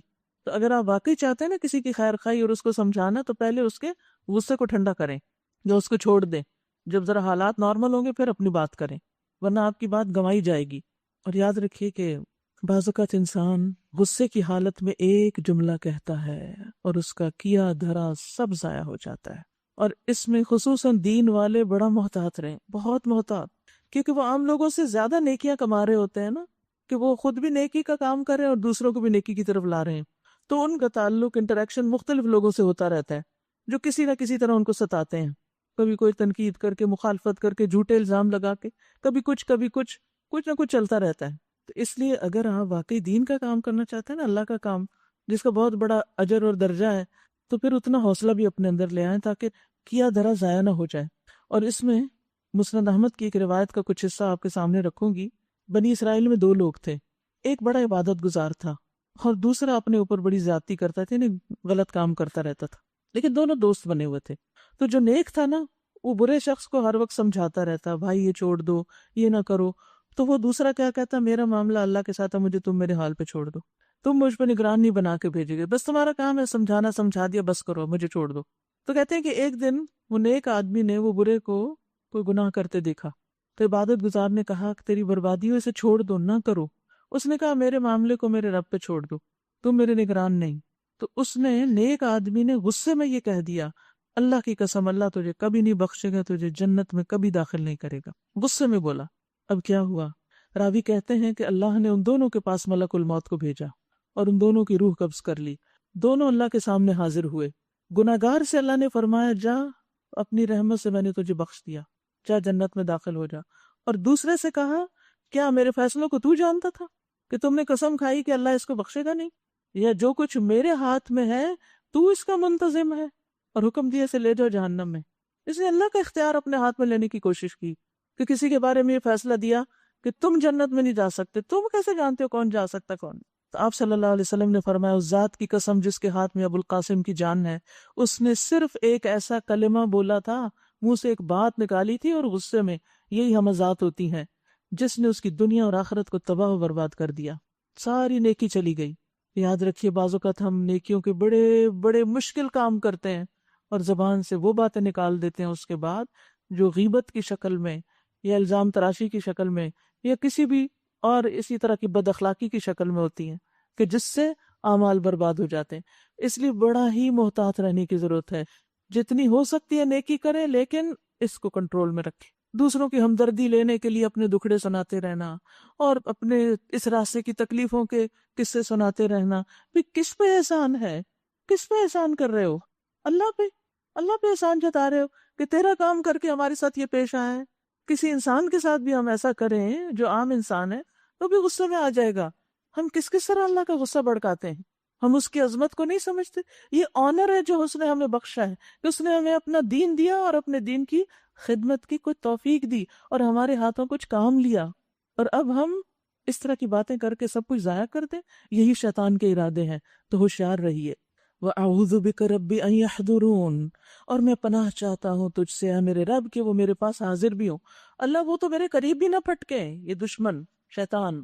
حَتَّى إِذَا جَاءَ أَحَدَهُمُ الْمَوْتُ، یہاں تک کہ ان میں سے کسی کی موت کا وقت آ جاتا ہے، دنیا کی مستیاں کرتے کرتے موت آ جاتی ہے۔ قال رب ارجعون، کہتا ہے رب مجھے واپس لوٹا دے، ابھی تو میں نے بہت کچھ کرنا تھا. لعلی اعمل صالحا فیما ترکت کلا، اے میرے رب مجھے اسی دنیا میں واپس بھیج دیجئے جسے میں چھوڑ آیا ہوں، امید ہے کہ اب میں نیک کام کروں گا. جھگڑوں میں پڑھ کے نیکیاں تو برباد کر دیتا انسان، اور آگے کچھ نیکی کرنے کا سوچ بھی نہیں سکتا. اللہ تعالیٰ کیا فرمائیں گے؟ اب تو وقت گزر گیا، ہرگز نہیں، کلا، کوئی واپسی نہیں. یہ تو بس ایک بات ہے جو وہ کہہ رہا ہے. یاد رکھیے ہماری زندگی کا ایک ایک منٹ بڑا قیمتی ہے. جھگڑوں اور فساد میں اپنا وقت ضائع نہ کریں، اپنی پروڈکٹیوٹی کو ختم نہ کریں. صبر سے اللہ کی پناہ لیتے ہوئے، دعا کرتے ہوئے آگے بڑھتے جائیں. رکاوٹیں تو ضرور آئیں گی، ہر نیکی کے کام میں آئیں گی. کبھی اپنے نفس سے لڑنا پڑتا ہے اور کبھی ان شیطانوں سے جنگ کرنی پڑتی ہے. فرمایا ان سب مرنے والوں کے پیچھے ایک برزخ حائل ہے، دوسری زندگی کے دن تک، قیامت تک کوئی واپس نہیں آئے گا. پردہ آ گیا بیچ میں. پھر جو ہی کہ سور پھونک دیا گیا، ان کے درمیان پھر کوئی رشتہ نہ رہے گا، سب جدا ہو جائیں گے. اور نہ وہ ایک دوسرے کو پوچھیں گے. کیوں نہیں پوچھیں گے؟ کیونکہ ہر شخص اپنی فکر میں ہوگا، اپنی جان میں مصروف ہوگا. یوم یفر المرء من اخیہ، جس دن انسان اپنے بھائی سے بھاگے گا، وامہ وابیہ، اپنی ماں سے بھاگے گا، اپنے باپ سے بھاگے گا، وصاحبتہ وبنیہ، اپنی بیوی سے، اپنے بیٹے سے. کوئی کسی کو نہیں پوچھے گا. لکل امرئ منہم یومئذ شأن، ہر شخص کی اس دن ایک ایسی حالت ہوگی یغنیہ، جو اسے دوسروں سے بے نیاز کر دے گی. اب دیکھیے ذرا سی بیماری آتی ہے تو ہمیں کسی کی پرواہ نہیں رہتی، اپنی جان کی پڑ جاتی کہ میرا کیا بنے گا. اور وہ تو پھر موت اور اس کے بعد کی زندگی، سور پھونکنے کا وقت ہے. وہ ایک دوسرے کا حال بھی نہیں پوچھیں گے. دنیا میں انسان تکلیف میں بھی کوئی آپ کا حال پوچھتا ہے نا، تو آپ کہتے ہیں اچھا تمہارا کیا حال ہے؟ الحمدللہ میں تو ٹھیک ہوں، تم کیسے ہو؟ ابھی ہماری ایک بہن کی نانی فوت ہوئی تو کہتی ہوں اتنی خوش اخلاق تھی، اتنی خوش مزاج کہ اسپتال میں تھی، آئی سی یو میں تھی. جب کوئی ڈاکٹر آتا ان سے پوچھتا کہ آپ کیسی ہیں، تو وہ ان سے پوچھتی ہے میں تو ٹھیک ہوں، آپ کیسے ہیں. یہ ہوتا ہے نا اخلاق. کبھی ہم نے کسی ڈاکٹر سے پوچھا بھی آپ کیسے ہیں؟ وہی بیچارے پوچھتے رہتے ہیں آپ کیسے ہیں. تو بات یہ ہے کہ دنیا میں تو پھر انسان کسی کا حال پوچھ لیتا ہے، مرتے مرتے بھی پوچھ لیتا، وہاں کوئی نہیں پوچھے گا کہ تمہارا حال کیا ہے. دنیا میں کسی دکھ تکلیف انسان کہتے ہیں کیسے فیل کر رہے ہو، میں تو یہ فیل کر رہا ہوں، تم کیسے فیل کر، وہاں اتنا بھی کوئی نہیں پوچھے گا ایک دوسرے کو. اور سور پھونکنے والا فرشتہ وہ اپنی نگاہ بھی ادھر ادھر نہیں کرتا، عرش کی طرف دیکھ رہا ہے، کان لگا رکھے ہیں، پیشانی جھکا رکھی ہے، سور منہ میں لے رکھا ہے کہ جب حکم ہو اس میں پھونک دے. تو صحابہ نے کہا اگر یہ حال ہے تو ہم ایسے میں کیا کہیں؟ فرمایا کہو حسبنا اللہ و نعم الوکیل، علی اللہ توکلنا، ہمیں اللہ کافی ہے اور وہ بہترین کارساز ہے، اسی پر ہم بھروسہ کرتے ہیں. تو یاد رکھیے کہ صاحب السور جو ہے وہ نہایت ذمہ دار فرشتہ ہے، اور کہتے ہیں کہ اس کی آنکھیں ایسی ہیں جیسے دو روشن ستارے ہوں، اور ان کھلی آنکھوں سے ہر وقت وہ دیکھ رہا ہے اور حکم کا منتظر ہے. اور پھر جب سور پھونکا جائے گا تو انسان بے ہوش ہو کر گر پڑیں گے. اس کے بعد اللہ تعالیٰ آسمان سے موسلادھار بارش برسائے گا، گویا کہ وہ شبنم ہے یا سایہ، جس سے لوگوں کے جسم دوبارہ اگائیں گے، قبروں سے لوگ نکل آئیں گے. یعنی جو دوبارہ سور پھونکا جائے گا تو پھر لوگ کھڑے ہو جائیں گے اور اپنے آنکھوں سے سب کچھ دیکھنے لگیں گے. ہم سب بھی وہاں ہوں گے. اس دن کا سوچا کریں، اس دن کی فکر کیا کریں. اس وقت جن کے پلڑے بھاری ہوں گے وہی فلاح پائیں گے، اور جن کے پلڑے ہلکے ہوں گے وہی لوگ ہوں گے جنہوں نے اپنے آپ کو گھاٹے میں ڈال لیا. وہ جہنم میں ہمیشہ رہیں گے، آگ ان کے چہروں کی کھال چاٹ جائے گی اور ان کے جبڑے باہر نکل آئیں گے. یہ جیسے بھنی ہوئی سری ہوتی ہے نا، آپ نے کبھی دیکھی ہوگی بکرے کی بھنی ہوئی سری، دانت نکلے ہوئے ہوتے ہیں، منہ سکڑ جاتے، ہونٹ سکڑ جاتے، تو جہنمیوں کے بھی ہونٹ سکڑ جائیں گے.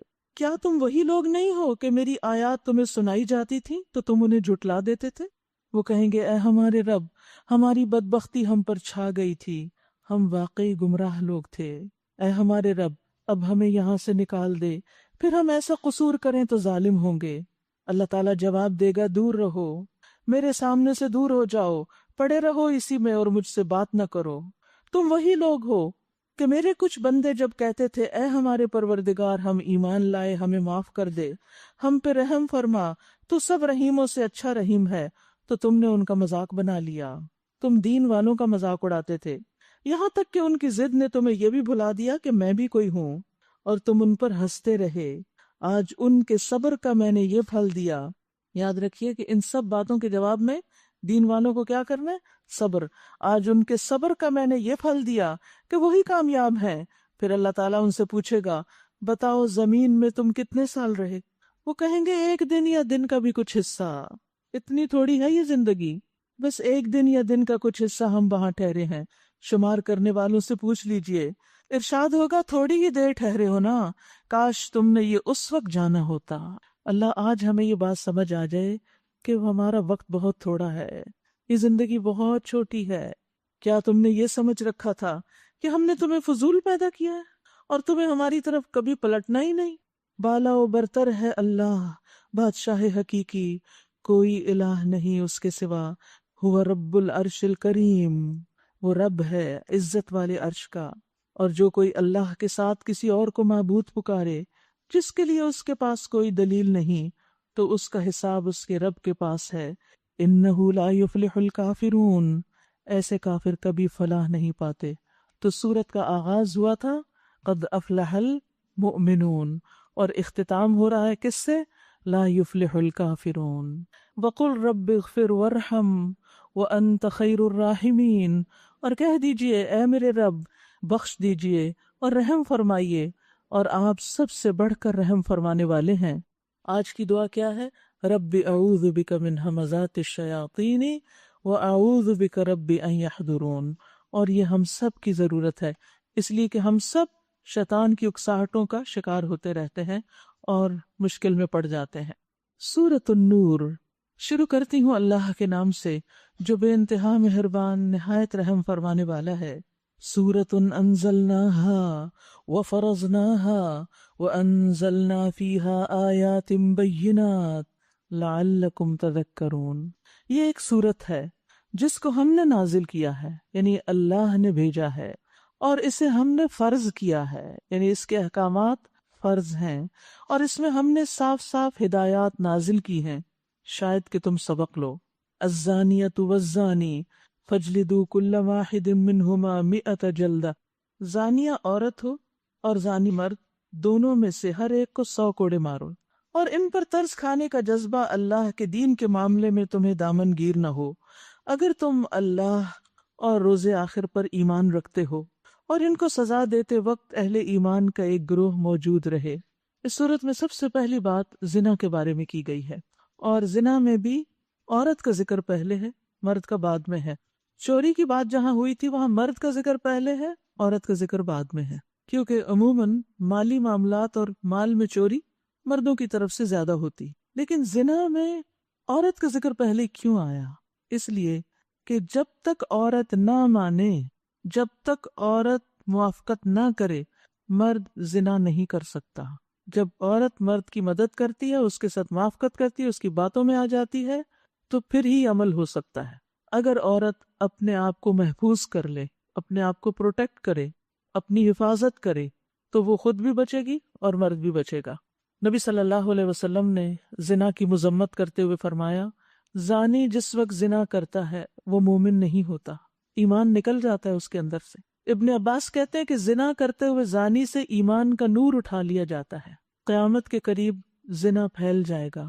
رسول اللہ صلی اللہ علیہ وسلم نے فرمایا علامات قیامت میں سے یہ ہے کہ علم اٹھ جائے گا، جہالت پھیل جائے گی، شراب پی جائے گی اور زنا عام ہو جائے گا. زنا قیامت کے دن بدترین سزا کا سبب ہے. رسول اللہ صلی اللہ علیہ وسلم نے فرمایا میرے پاس 2 آدمی آئے اور انہوں نے میرا بازو پکڑا اور مجھے ایک دشوار گزار پہاڑ کی طرف لے گئے.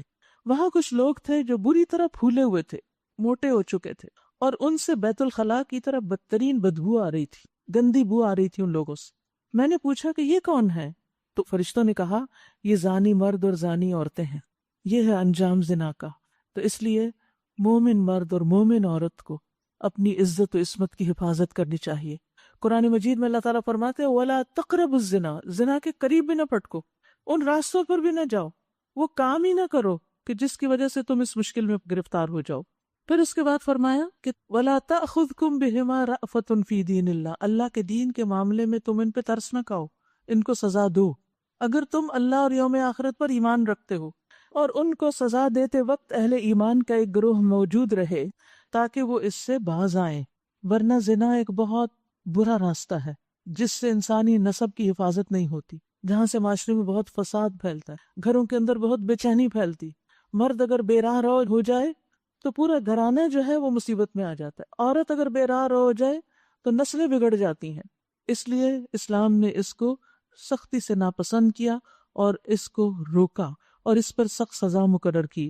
اور پھر آپ دیکھیے کہ کبھی ایسا بھی ہوتا ہے کہ وہ سزا بندے کے لیے باعث رحمت ہو جاتی، انسان اس کی وجہ سے دنیا کی مشکلات سے بھی بچ جاتا ہے اور آخرت کی سزا سے بھی، کیونکہ سزا کا خوف انسان کو برائی کی طرف جانے سے روکتا ہے۔ یعنی سوال یہ پیدا ہوتا ہے نا کہ اتنی سخت سزا کیوں رکھی گئی؟ تاکہ لوگ اس سے عبرت پکڑیں اور اس کے قریب نہ جائیں۔ پھر اس سے یہ بھی پتہ چلتا ہے کہ حدود میں نرمی نہیں، اللہ کی ایک حد کو نافذ کرنے کے بارے میں حدیث میں آتا ہے کہ ایک حد جاری کرنا زمین والوں کے لیے 40 دن کی بارش سے بہتر ہے، اس سے اتنی خیر اور امن پیدا ہوتا ہے۔ یہاں تک ہے کہ اگر کوئی شخص بوڑھا ہو یا بیمار ہو تو بھی اس پر حد جاری ہوگی۔ پھر فرمایا زانی نکاح نہ کرے مگر زانیہ کے ساتھ یا مشرکہ کے ساتھ، اور زانیہ کے ساتھ نکاح نہ کرے مگر زانی یا مشرک، اور یہ حرام کر دیا گیا اہل ایمان پر۔ ہاں، سچی توبہ کے بعد نکاح ہو سکتا ہے۔ اگر کوئی لڑکا یا لڑکی کسی ایسے غلط کام میں تھی، پھر اس نے سچی توبہ کر لی اور اس کے بعد پاکیزہ زندگی بسر کرنے لگا یا لگی، تو پھر سچی توبہ کے بعد نکاح جائز ہو سکتا ہے۔ ورنہ اگر کوئی شخص اس میں پڑا ہوا ہے اور پتہ ہے کہ وہ غلط ہے تو پھر وہاں پر رشتہ نہیں کرنا چاہیے۔ اور جو لوگ پاک دامن عورتوں پر تہمت لگائیں، یعنی زنا کی تہمت، اس کا یہ مطلب نہیں کہ مردوں پہ تہمت لگانے کی اجازت ہے، لیکن عموماً عورت کا معاملہ زیادہ سینسیٹیو ہوتا ہے۔ پھر 4 گواہ لے کر نہ آئیں، ان کو 80 کوڑے مارو اور ان کی شہادت قبول نہ کرو، اور وہ خود ہی فاسق ہیں، سوائے ان لوگوں کے جو اس حرکت کے بعد تائب ہو جائیں اور اصلاح کر لیں کہ اللہ ضرور ان کے حق میں غفور الرحیم ہے۔ اور جو لوگ اپنی بیویوں پر الزام لگائیں، تہمت لگائیں، اور ان کے پاس خود ان کے اپنے سوا کوئی گواہ نہ ہو، تو ان میں سے ایک شخص کی شہادت یہ ہے کہ وہ 4 مرتبہ اللہ کی قسم کھا کے گواہی دے کہ وہ اپنے الزام میں سچا ہے، اور 5ویں بار کہے کہ اس پر اللہ کی لعنت ہو اگر وہ اپنے الزام میں جھوٹا ہو۔ اور عورت سے سزا اس طرح ٹل سکتی ہے کہ وہ 4 مرتبہ اللہ کی قسم کھا کر شہادت دے کہ یہ شخص اپنے الزام میں جھوٹا ہے، اور 5ویں مرتبہ کہے کہ اس بندی پر اللہ کا غضب ٹوٹے اگر وہ اپنے الزام میں سچا ہو۔ تم لوگوں پر اللہ کا فضل اور اس کا رحم نہ ہوتا، اور یہ بات نہ ہوتی کہ اللہ بڑا التفات فرمانے والا اور حکیم ہے، تو یہ معاملہ بہت پیچیدگیاں پیدا کرتا۔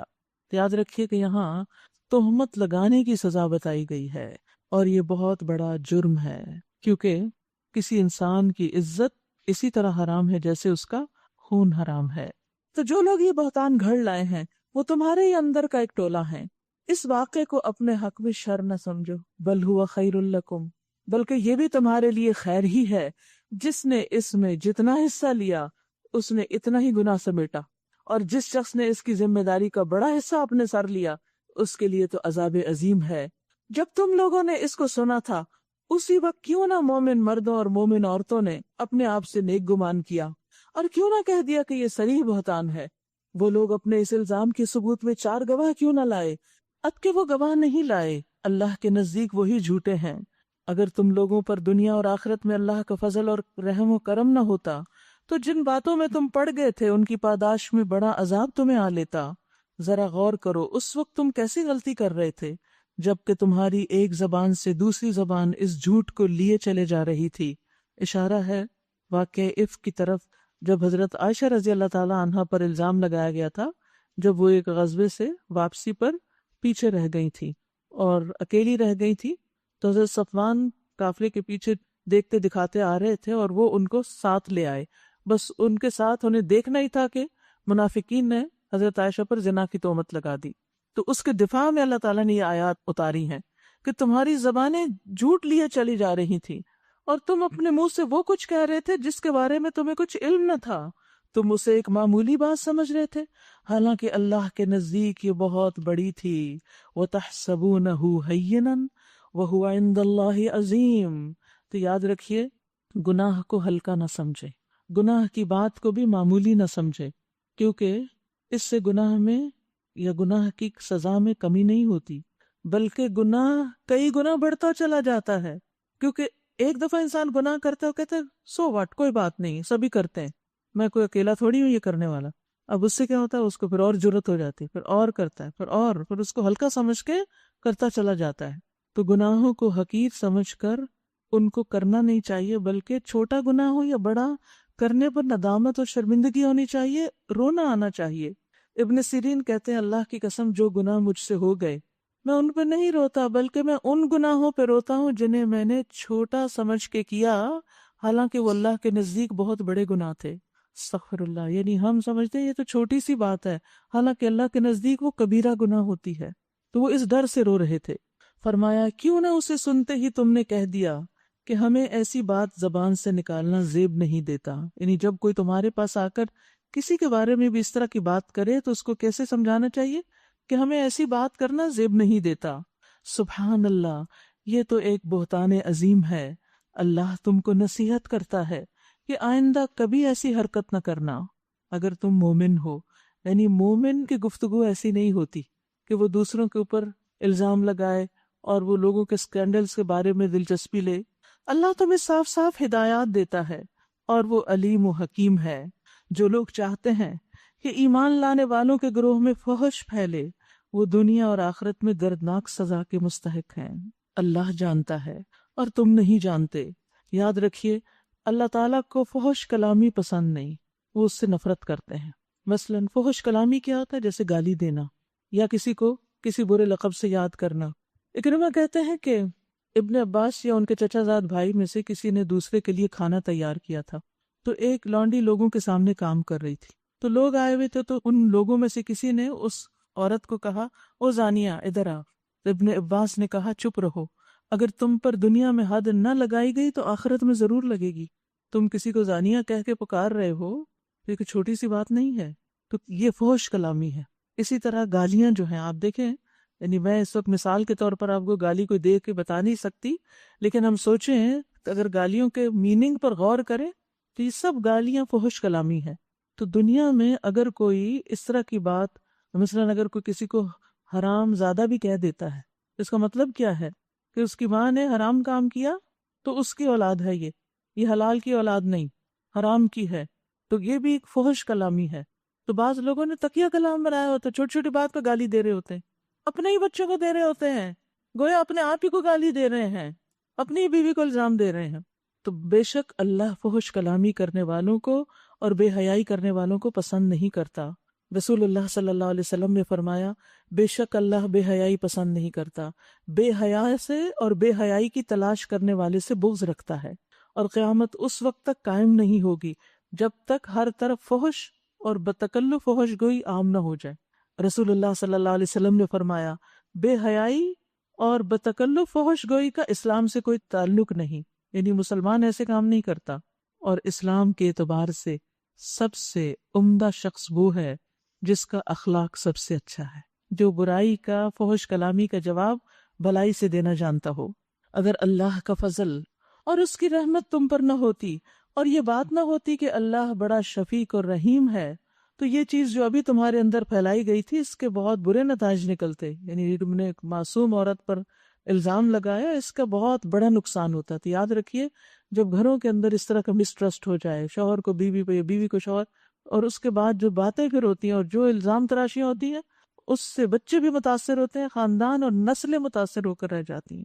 اے لوگو جو ایمان لائے ہو، شیطان کے نقش قدم پر نہ چلو، اس کی پیروی کوئی کرے گا تو وہ اسے فحش اور بدی کا ہی حکم دے گا۔ اگر اللہ کا فضل اور اس کا رحم و کرم تم پر نہ ہوتا تو تم میں سے کوئی شخص پاک نہ ہو سکتا، مگر اللہ ہی جسے چاہتا ہے پاک کر دیتا ہے، اور اللہ سننے والا اور جاننے والا ہے۔ تم میں سے جو لوگ صاحب فضل اور صاحب مقدرت ہیں وہ اس بات کی قسم نہ کھا بیٹھیں کہ اپنے رشتہ دار مسکین اور مہاجر فی سبیل اللہ لوگوں کی مدد نہ کریں گے، کیونکہ الزام لگانے والا کون تھا؟ ان میں سے ایک شخص حضرت ابو بکر کا رشتہ دار تھا۔ تو جب ان کو یہ پتا چلا کہ میرا اپنا رشتہ دار میری بیٹی پہ الزام لگا رہا ہے تو انہیں بہت غصہ آیا، اور وہ ان کی مدد بھی کرتے تھے، ان کا وظیفہ بھی انہوں نے لگا رکھا تھا۔ تو غصے میں کہا کہ میں آج کے بعد ان کی مدد نہیں کروں گا۔ تو اللہ سبحانہ تعالیٰ نے فرمایا انہیں معاف کر دینا چاہیے، اتنی بڑی بات اور معاف کر دیں اور درگزر کرنا چاہیے، کیا تم نہیں چاہتے کہ اللہ تمہیں معاف کر دے؟ الا تحبون ان یغفر اللہ لکم، اور اللہ کی صفت یہ ہے کہ وہ غفور الرحیم ہے۔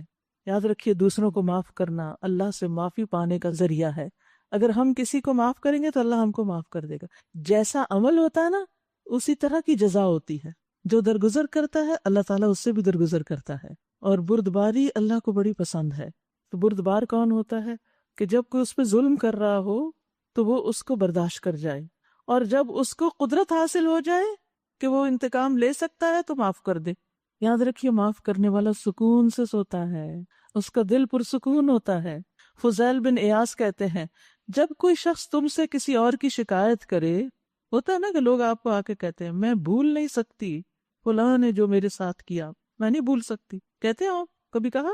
کبھی نہ کبھی زندگی میں ہم میں سے ہر شخص یہ جملہ بول جاتا ہے.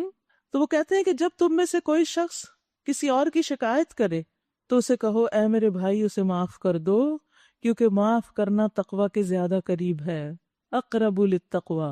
اگر وہ کہے میرا دل معاف نہیں کر سکتا، میں وہ دن بھول ہی نہیں سکتا، میں تو بدلہ لوں گا یا پھر دل میں رکھوں گا، تو پھر اسے کہو اگر تم صحیح طرح بدلہ لے سکتے تو لے لو، ورنہ معافی کے دروازے کی طرف پلٹو، کیونکہ یہ بہت وسعت والا دروازہ ہے، اور جو معاف کر دے اور اصلاح کر دے اس کا اجر اللہ کے ذمہ ہے. اپنا اجر بڑھانا چاہتے ہو تو نکال دو یہ باتیں دل سے. معاف کرنے والا تو رات کو بستر پر آرام سے سو جاتا ہے، اور بدلہ لینے والا اور دل میں رکھنے والا ہر وقت متفکر رہتا ہے. اس کا تو غم ختم ہی نہیں ہو سکتا، اس کے دل کو تو شفا ہے ہی نہیں.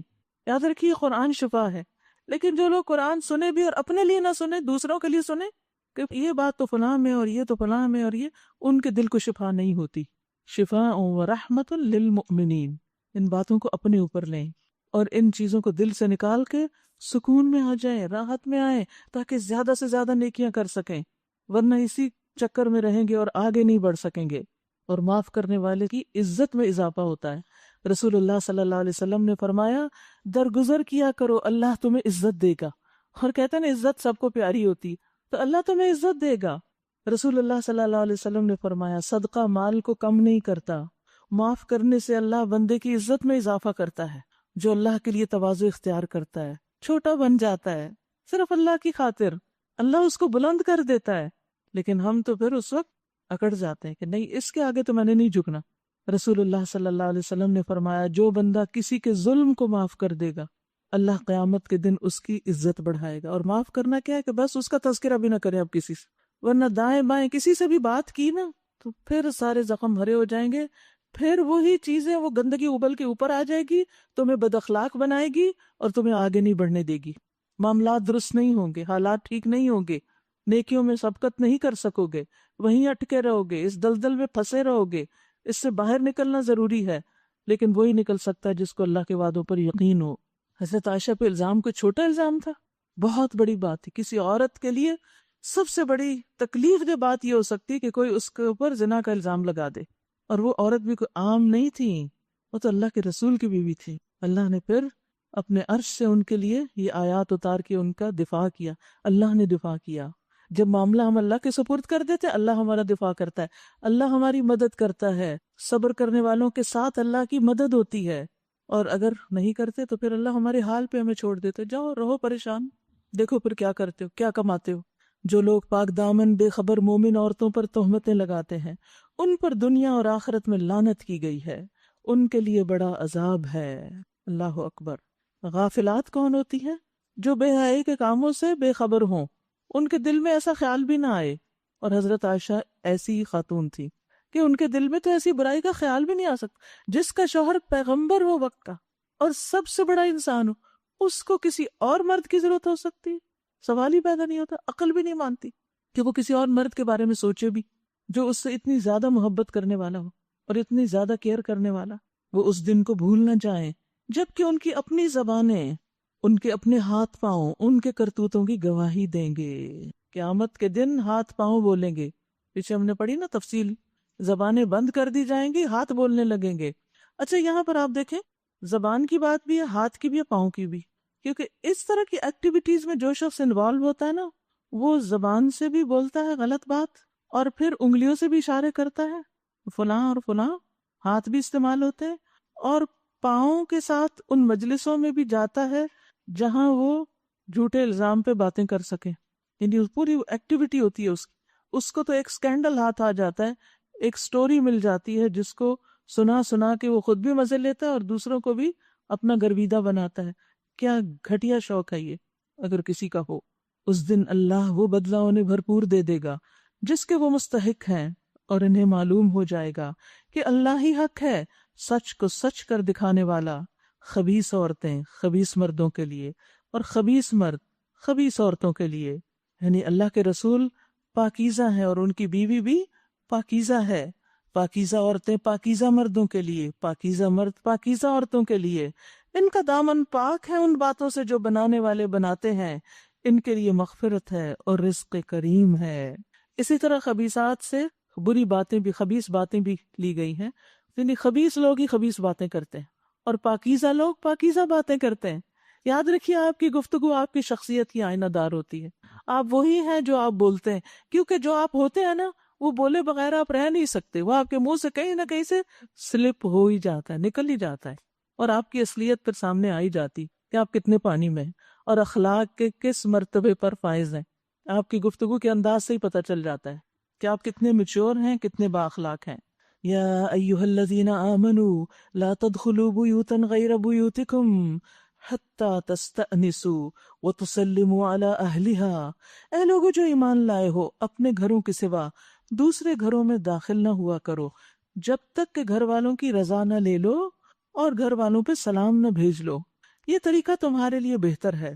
اب یہاں سے وہ تمام احکامات بتائے جائیں گے کہ جو زنا تک پہنچنے میں رکاوٹ بن سکتے ہیں. اس میں پہلا حکم کیا ہے کہ کسی کے گھر میں اچانک نہ داخل ہو. تمہیں نہیں معلوم کوئی خاتون کے سال میں اس کا سطر کھلا ہوا ہے، اس کے لیے مشکل ہوگی اور تمہاری نظر ایسے پڑے اور تم اس کے عشق میں گرفتار ہو جاؤ، یا کوئی اور ایسا غلط کام کر بیٹھو تو اجازت کے بغیر اندر نہ جاؤ. یہ طریقہ تمہارے لیے بہتر ہے، توقع ہے کہ تم اس کا خیال رکھو گے.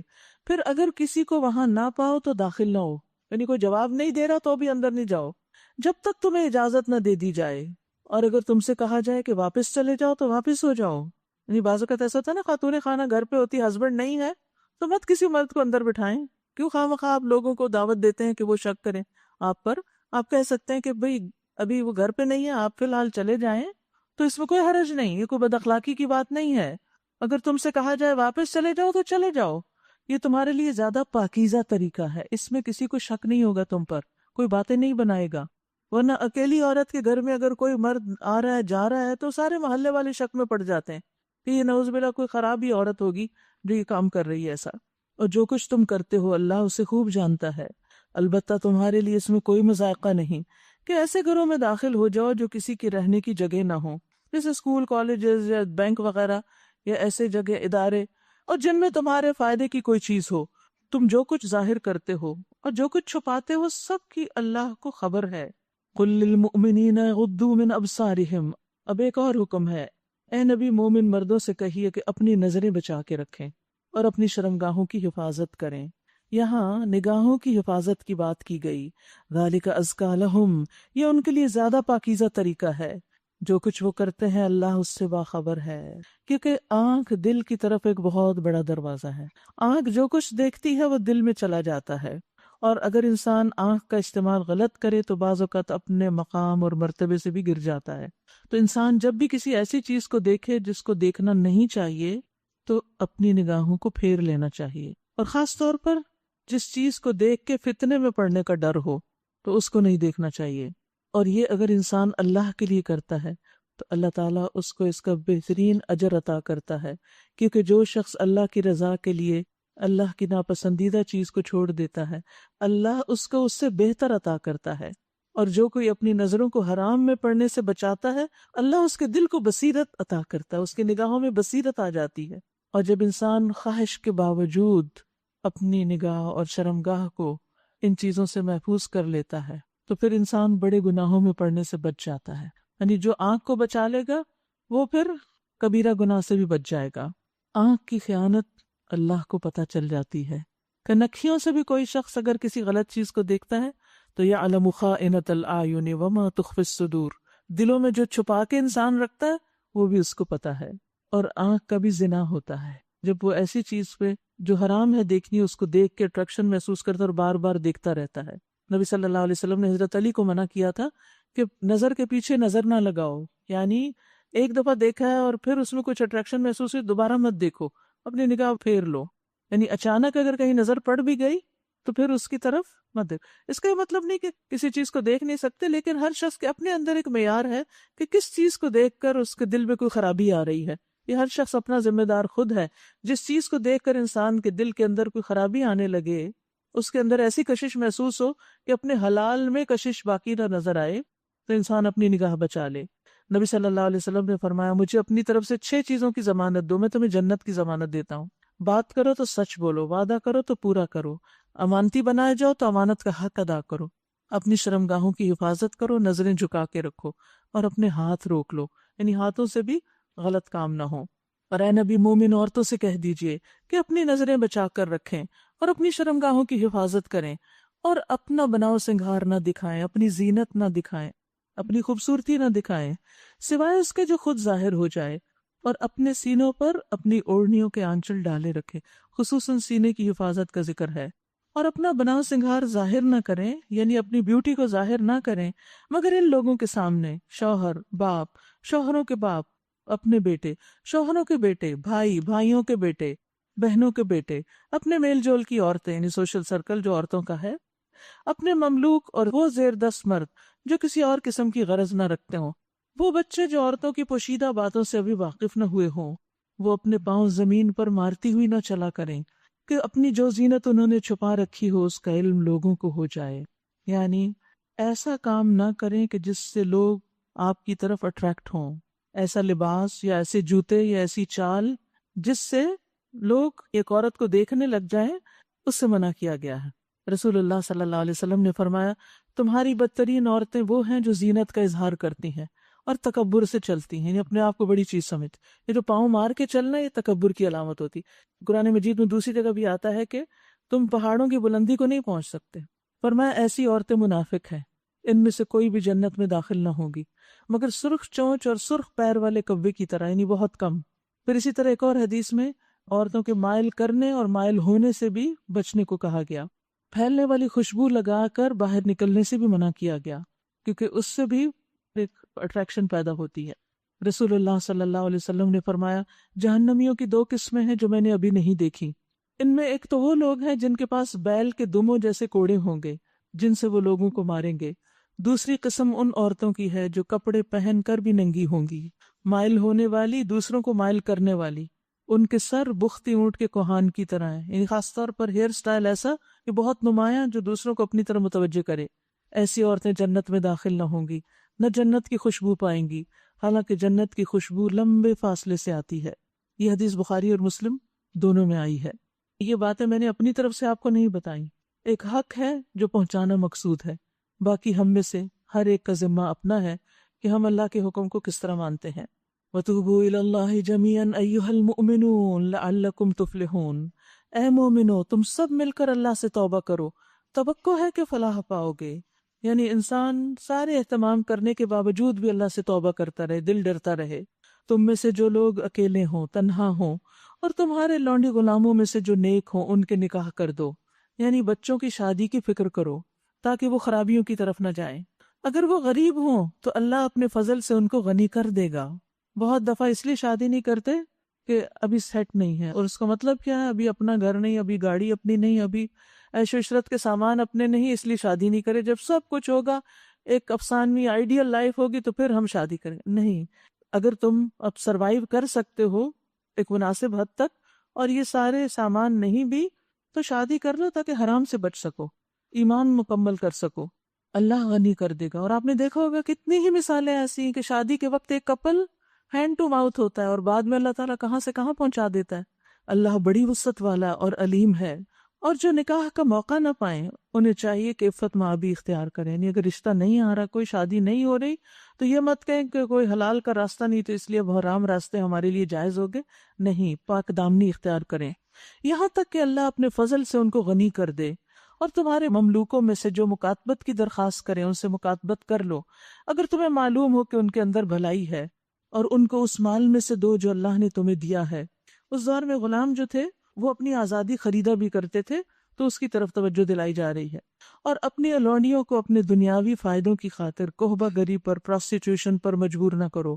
یہ بھی اہل عرب میں بہت رواج تھا کہ ان کی آزاد عورتیں تو زنا نہیں کرتی تھی، لیکن جو غلام عورتیں تھیں ان سے یہ کمائی کرواتے تھے. تو اس سے بھی منع کیا گیا کہ خود بھی غلط کام کرنا حرام ہے اور کسی سے کروانا بھی حرام ہے، جبکہ وہ خود پاک دامن رہنا چاہتی ہوں. اس کا یہ مطلب نہیں جو نہیں رہنا چاہتا اس سے کروا لو، اس کا مطلب یہ ہے کہ تم اس سے بچ کے رہو. اور جو کوئی انہیں مجبور کرے تو اس جبر کے بعد اللہ ان کے لیے غفور الرحیم ہے، یعنی ان کو معاف کر دے گا، لیکن کروانے والوں کی پکڑ ہو جائے گی. ہم نے صاف صاف ہدایت دینے والی آیات آپ کے پاس بھیج دی ہیں، اور ان قوموں کی عبرتناک مثالیں بھی ہم آپ کے سامنے پیش کر چکے ہیں جو آپ سے پہلے ہو گزری ہیں، اور وہ نصیحتیں ہم نے کر دی ہیں جو ڈرنے والوں کے لیے ہوتی ہیں. یعنی اس چیپٹر میں، اس سورہ میں وہ ساری باتیں بتا دی گئی ہیں جو قوموں کی ہلاکت کا باعث بنتی ہیں، فتنہ فساد کا باعث بنتی ہیں. تو اللہ تعالیٰ نے ان کو تمہارے لیے واضح کر دیا ہے. اللہ نور السماوات والارض، اللہ آسمان و زمین کا نور ہے.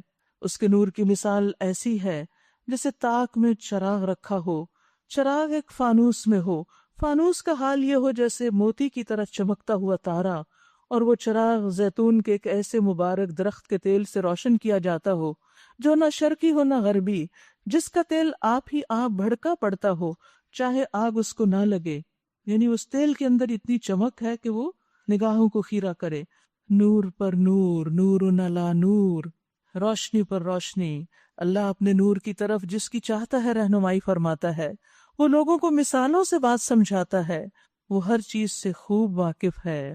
دیکھیں پیچھے غض بصر کا ذکر ہوا نا کہ اپنی نگاہوں کو حرام سے بچاؤ. تو جب انسان حرام سے بچاتا ہے تو اس کو اللہ ایک بصیرت دیتا ہے، اور پھر یہاں اللہ نے اپنے نور کا ذکر کیا. اور مومن کو اللہ تعالیٰ فراست کی شکل میں ایک نور دیتا ہے. یہ کہتے ہیں نا کہ مومن کی فراست سے ڈرو کہ وہ اللہ کے نور سے دیکھتا ہے. تو یہ فراست، یہ سمجھ، یہ حکمت، یہ بصیرت، یہ کیسے حاصل ہوتی ہے؟ یعنی بعض اوقات ہوتا ہے نا وہ چیزیں جو دوسروں کو سمجھ میں آ جاتی ہیں ہمیں سمجھ میں نہیں آتی. تو شاہ بن شجاع کرمانی کے بارے میں آتا ہے کہ ان سے کوئی فراست چوکتی نہیں تھی. تو اس کی وجہ وہ کیا بتاتے ہیں کہ کس کو فراست نصیب ہوتی ہے؟ اس شخص کو جو اپنے ظاہر کو سنت کی پیروی سے آباد کرتا ہے، جو باطن کو ہمیشہ مراقبے کے ساتھ آباد کرتی، اپنا جائزہ خود لیتا رہتا، اپنا محاسبہ کرتا ہے، جو اپنی آنکھ کو حرام سے جھکا کے رکھتا ہے، جو اپنے نفس کو خواہشات سے روک کے رکھتا ہے اور پھر حلال کھاتا ہے، تو اس سے فراست نہیں چوکتی. فراست ہوتی ہے وہ سمجھ اور بصیرت جو سطحی ظاہری چیزوں سے آگے کی ہوتی ہے. انسان سامنے سے ہٹ کر پیچھے تک چیز کی تہ تک پہنچ جاتا ہے، اور انسان جب ان چیزوں پر عمل کرتا ہے، یعنی جب انسان اپنے آپ کو کنٹرول میں رکھتا ہے، تو اللہ سبحانہ وتعالیٰ اس کو یہ حکمت اور یہ فراست عطا کر دیتے ہیں، اور جس کو یہ مل جائے اس کو بہت بڑی دولت نصیب ہو جاتی ہے. اور پھر نور پر نور کی بات یہاں کی گئی. ایمان ایک نور ہے ہمارے دل میں، اور قرآن اس کے اوپر مزید ایک نور جو ہمارے ایمان کو اور زیادہ بڑھاتا ہے. اس نور کی طرف ہدایت پانے والے ان گھروں میں پائے جاتے ہیں جنہیں بلند کرنے کا اور جن میں اپنے نام کی یاد کا اللہ نے اذن دیا ہے. ان میں ایسے لوگ صبح و شام اس کی تسبیح کرتے ہیں جنہیں تجارت اور خرید و فروخت اللہ کی یاد سے اور نماز قائم کرنے اور زکوٰۃ ادا کرنے سے غافل نہیں کرتی. یہ ایسے مردوں کی تعریف کی گئی ہے کہ جو اپنی تجارت کے باوجود نماز اور زکوٰۃ کو بھولتے نہیں. وہ اس دن سے ڈرتے رہتے ہیں جس میں دل الٹنے اور نگاہیں پتھرا جانے کی نوبت آئے گی، یعنی خوف کے مارے، تاکہ اللہ ان کے بہترین اعمال کی جزا ان کو دے اور مزید اپنے فضل سے نوازے. یعنی جو دنیا میں ہوتے ہوئے اپنے فرائض کو نہیں بھولتا، اللہ اس کو قیامت کے دن بہترین اجر سے نوازے گا. اللہ جسے چاہتا ہے بے حساب دیتا ہے. یعنی یہ مت سوچو کہ تم نماز کے لیے وقت نکالو گے تو تمہارا بزنس ڈاؤن ہو جائے گا. نہیں، یہ اللہ کا فضل ہے، جس کو چاہے عطا کرے. اور بہت سے لوگ ایسے ہیں کہ جو نماز کے لیے بھی وقت نکالتے ہیں اور اپنے مال میں سے پھر اللہ کی راہ میں دیتے بھی ہیں، زکوٰۃ بھی ادا کرتے ہیں، پھر بھی اس کے باوجود اللہ ان کے مال میں اور برکت اور ترقی دیتا ہے، کمی نہیں ہوتی، اور آخرت کا اجر تو بے حساب ہے. اس کے برعکس جنہوں نے کفر کیا، ان کے اعمال کی مثال ایسی ہے جیسے دشت بے آب میں سراب، یعنی سراب کی طرح، کہ پیاسا اس کو پانی سمجھے ہوئے تھا، مگر جب وہاں وہ پہنچا تو کچھ نہ پایا، بلکہ وہاں اس نے اللہ کو موجود پایا جس نے اس کا پورا پورا حساب چکا دیا، اور اللہ کو حساب لیتے دیر نہیں لگتی. اس کی مثال ایسی ہے جیسے گہرے سمندر میں اندھیرا کہ اوپر ایک موج چھائی ہوئی ہے، اس پر ایک اور موج، اس کے اوپر بادل، تاریکی پر تاریکی، آدمی اپنا ہاتھ نکالے تو اسے بھی دیکھنے نہ پائے، جسے اللہ نور نہ بخشے اس کے لیے پھر کوئی نور نہیں۔ یعنی جہاں ایمان والوں کے لیے ایمان کا نور ہے، اس کے اوپر قرآن کا، پھر نمازوں کی ادائیگی اور نیک کاموں کی توفیق، اسی طرح جو لوگ دین سے دور ہوتے ہیں ان کا دل اندھیرا، اور اس کے اوپر جہالت کا اندھیرا، اور اس کے اوپر بدعملی کا اندھیرا، اندھیروں پر اندھیرے جیسے سمندر کی گہرائی کے اندھیرے ہوتے ہیں کہ انسان کو پھر کچھ سمجھ نہیں آتا کہ وہ کیا کر رہا ہے۔ فرمایا کیا تم دیکھتے نہیں ہو کہ اللہ کی تسبیح کر رہے ہیں وہ سب جو آسمانوں اور زمین میں ہیں، اور وہ پرندے جو پر پھیلائے اڑ رہے ہیں وہ بھی تسبیح کرتے ہیں۔ ہر ایک اپنی نماز اور تسبیح کا طریقہ جانتا ہے، ہمیں بھی صحیح طریقہ آتا ہے، اور یہ سب جو کچھ کرتے ہیں اللہ اس سے باخبر رہتا ہے۔ آسمانوں اور زمین کی بادشاہت اللہ ہی کے لیے ہے، اور اسی کی طرف سب کو پلٹنا ہے۔ کیا تم دیکھتے نہیں ہو کہ اللہ بادل کو آہستہ آہستہ چلاتا ہے، کتنے سکون سے سفر کر رہے ہوتے ہیں، پھر اس کے ٹکڑوں کو باہم جوڑتا ہے، پھر اسے سمیٹ کر ایک کثیف ابر بنا دیتا ہے، پھر تم دیکھتے ہو کہ اس کے خول میں سے بارش کے قطرے ٹپکتے چلے آتے ہیں۔ یہ ہے نرمی کا فائدہ، جڑنے کا فائدہ، اکٹھے ہونے کا فائدہ، کہ اس سے کتنی خیر آتی ہے۔ جیسے بادل نرم ہوتے ہیں تو جڑتے ہیں، اور جب جڑتے ہیں تو بارش برستی ہے، اور پھر اس سے انسان، حیوان، نباتات ہر ایک فیضیاب ہوتا ہے۔ ایسے ہی وہ لوگ جو نرم مزاج ہوتے ہیں، آپس میں محبت کرتے ہیں، خواہ ایک گھر میں رہتے ہوں چاہے کسی ادارے میں ہوں، وہ ایک دوسرے کے ساتھ مل کے کام کرتے ہیں، ٹیم ورک جانتے ہیں، اور پھر چھوٹی موٹی باتوں کو درگزر کرتے ہیں، محبتوں کے ساتھ رہتے ہیں، ان سے جو خیر پھوٹتی ہے پھر اس کی تو مثال ہی نہیں۔ یہ کہ جو لوگ سخت دل ہوں اور ایک دوسرے سے ٹکرائے ہی رہیں، وہاں بے برکتی ہی بے برکتی ہے۔ اور وہ آسمان سے ان پہاڑوں کی بدولت جو اس میں بلند ہیں اولے برساتا ہے، پھر جسے چاہتا ہے ان کا نقصان پہنچاتا ہے۔ بلند پہاڑ، تکبر، اوپر، تو جو لوگ آپس میں نہیں جڑتے، اپنے آپ کو نمایاں اور اوپر کرنا چاہتے ہیں، پھر ان سے فیض کی بجائے کیا ہوتا ہے؟ پھر اولے ہی برستے ہیں، اور جسے اللہ چاہتا ہے ان سے بچا لیتا ہے۔ اس کی بجلی کی چمک نگاہوں کو خیرہ کیے دیتی ہے، رات اور دن کا الٹ پھیر وہی کر رہا ہے۔ اس میں ایک سبق ہے آنکھوں والوں کے لیے، جو دیکھیں وہ سبق اور عبرت پکڑیں۔ یعنی یہ ایسے ہی نہیں بارشیں برستی، یہ جب اولے برستے ہیں اس میں بھی ایک سبق ہوتا ہے۔ انسان غور کرتا ہے کہ انہی بادلوں سے بارش برس رہی تھی، اور یہ برف کہاں سے برس پڑی؟ برف تو نرمی سے برستی ہے، یہ جو اولے ہیں شیشے توڑ دیتے ہیں، سروں پہ لگیں تو سر پھوڑ دیں، کھیتوں پہ پڑیں تو اس کو تباہ کر دیں۔ یہ آفت کہاں سے آئی؟ یہ وہ جو آسمانوں پہ بڑے بڑے بادل اوپر اوپر جا رہے ہوتے ہیں، یہ وہاں سے برستے ہیں۔ اور اللہ نے ہر جاندار ایک طرح کے پانی سے پیدا کیا، کوئی پیٹ کے بل چل رہا ہے تو کوئی 2 ٹانگوں پر اور کوئی 4 ٹانگوں پر۔ جو کچھ وہ چاہتا ہے پیدا کرتا ہے، وہ ہر چیز پہ قادر ہے۔ اللہ نے سب کو ایک جیسا کیوں نہیں بنایا؟ جس طرح جانوروں میں سے کوئی زمین پر رینگ رہا ہے، کوئی زیادہ ٹانگوں سے چلتی ہے، 2 سے چل رہا ہے، کوئی بڑے بڑے ہیوج جانور ہے، کوئی ہاتھی ہے، کوئی شیر ہے، کوئی چیتا ہے، کوئی ہرن ہے۔ انسانوں میں بھی اسی طرح کچھ رینگنے والے ہوتے ہیں، آہستہ چلتے ہیں، وہ بھاگ نہیں سکتے، ان کی صلاحیت نہیں ہے بھاگنے کی، اور کچھ بہت فاسٹ ہوتے ہیں، کچھ بیٹھے بیٹھے مینٹل میتھ کر لیتے ہیں، ہر چیز کی کیلکولیشن کر لیتے ہیں، اور کچھ بیٹھ کے کاپی پین لے کے بھی اسٹرگل کرتے رہے تو غلط ہی جواب نکلتا ہے ان کا، ان سے نہیں ہوتا۔ تو ہر ایک کی مینٹل کیپیسٹی، فزیکل کیپیسٹی ہر طرح سے مختلف ہوتی ہے، تو ٹیم ورک جو ہوتا ہے اس میں اس کی رعایت کرنا بہت ضروری ہے۔ اگر ہم اپنی ٹیم کے ان لوگوں سے جو ذرا سلو چلنے والے ہیں، جو ذرا پیچھے رہنے والے ہیں، ان کے ساتھ ناراض ہی ہوتے رہیں گے تو پھر وہ ہمیں چھوڑ دیں گے، وہ پیچھے ہی رہ جائیں گے۔ تو یہ تو کوئی خوبی کی بات نہیں کہ آپ اکیلے ہی آگے بھاگتے چلے جائیں اور سب کو پیچھے چھوڑ دیں۔ بچوں میں بھی آپ دیکھیں، گھر میں کوئی بچہ سلو ہوتا ہے، کوئی فاسٹ ہوتا ہے، کوئی زیادہ اچھا ہوتا ہے، کوئی تھوڑا تنگ کرتا ہے، تو یہ سب چیزیں انسان کا امتحان ہوتی ہیں، لوگوں کو سمجھنا چاہیے۔ سبق اس میں یہ ہے کہ ہر ایک کو سمجھنے کی کوشش کریں اور سمجھ کر اس سے معاملہ کریں۔ جب سمجھ جائیں گے نا کہ یہ شخص ایسا ہی ہے، اس کے ساتھ اسی طرح نبھانا پڑے گا، تو اس کے بعد پھر بہت زیادہ بودر نہ کریں اپنے آپ کو، بار بار کڑ کے یہ کیوں نہیں کرتا، یہ سست ہے، یہ بڑی نکمی ہے، یہ ایسی ہے، یہ ویسی ہے۔ اس طرح کے ہر وقت ہم اپنے آپ کو بھی جلاتے رہتے ہیں، دوسروں کو بھی کان بھرتے رہتے ہیں اور دوسروں کو بھی ستاتے رہتے ہیں، حاصل کچھ نہیں ہوتا، کچھ حاصل نہیں ہوتا۔ سمجھنے کی کوشش کریں، یہ اللہ کی تقسیم ہے۔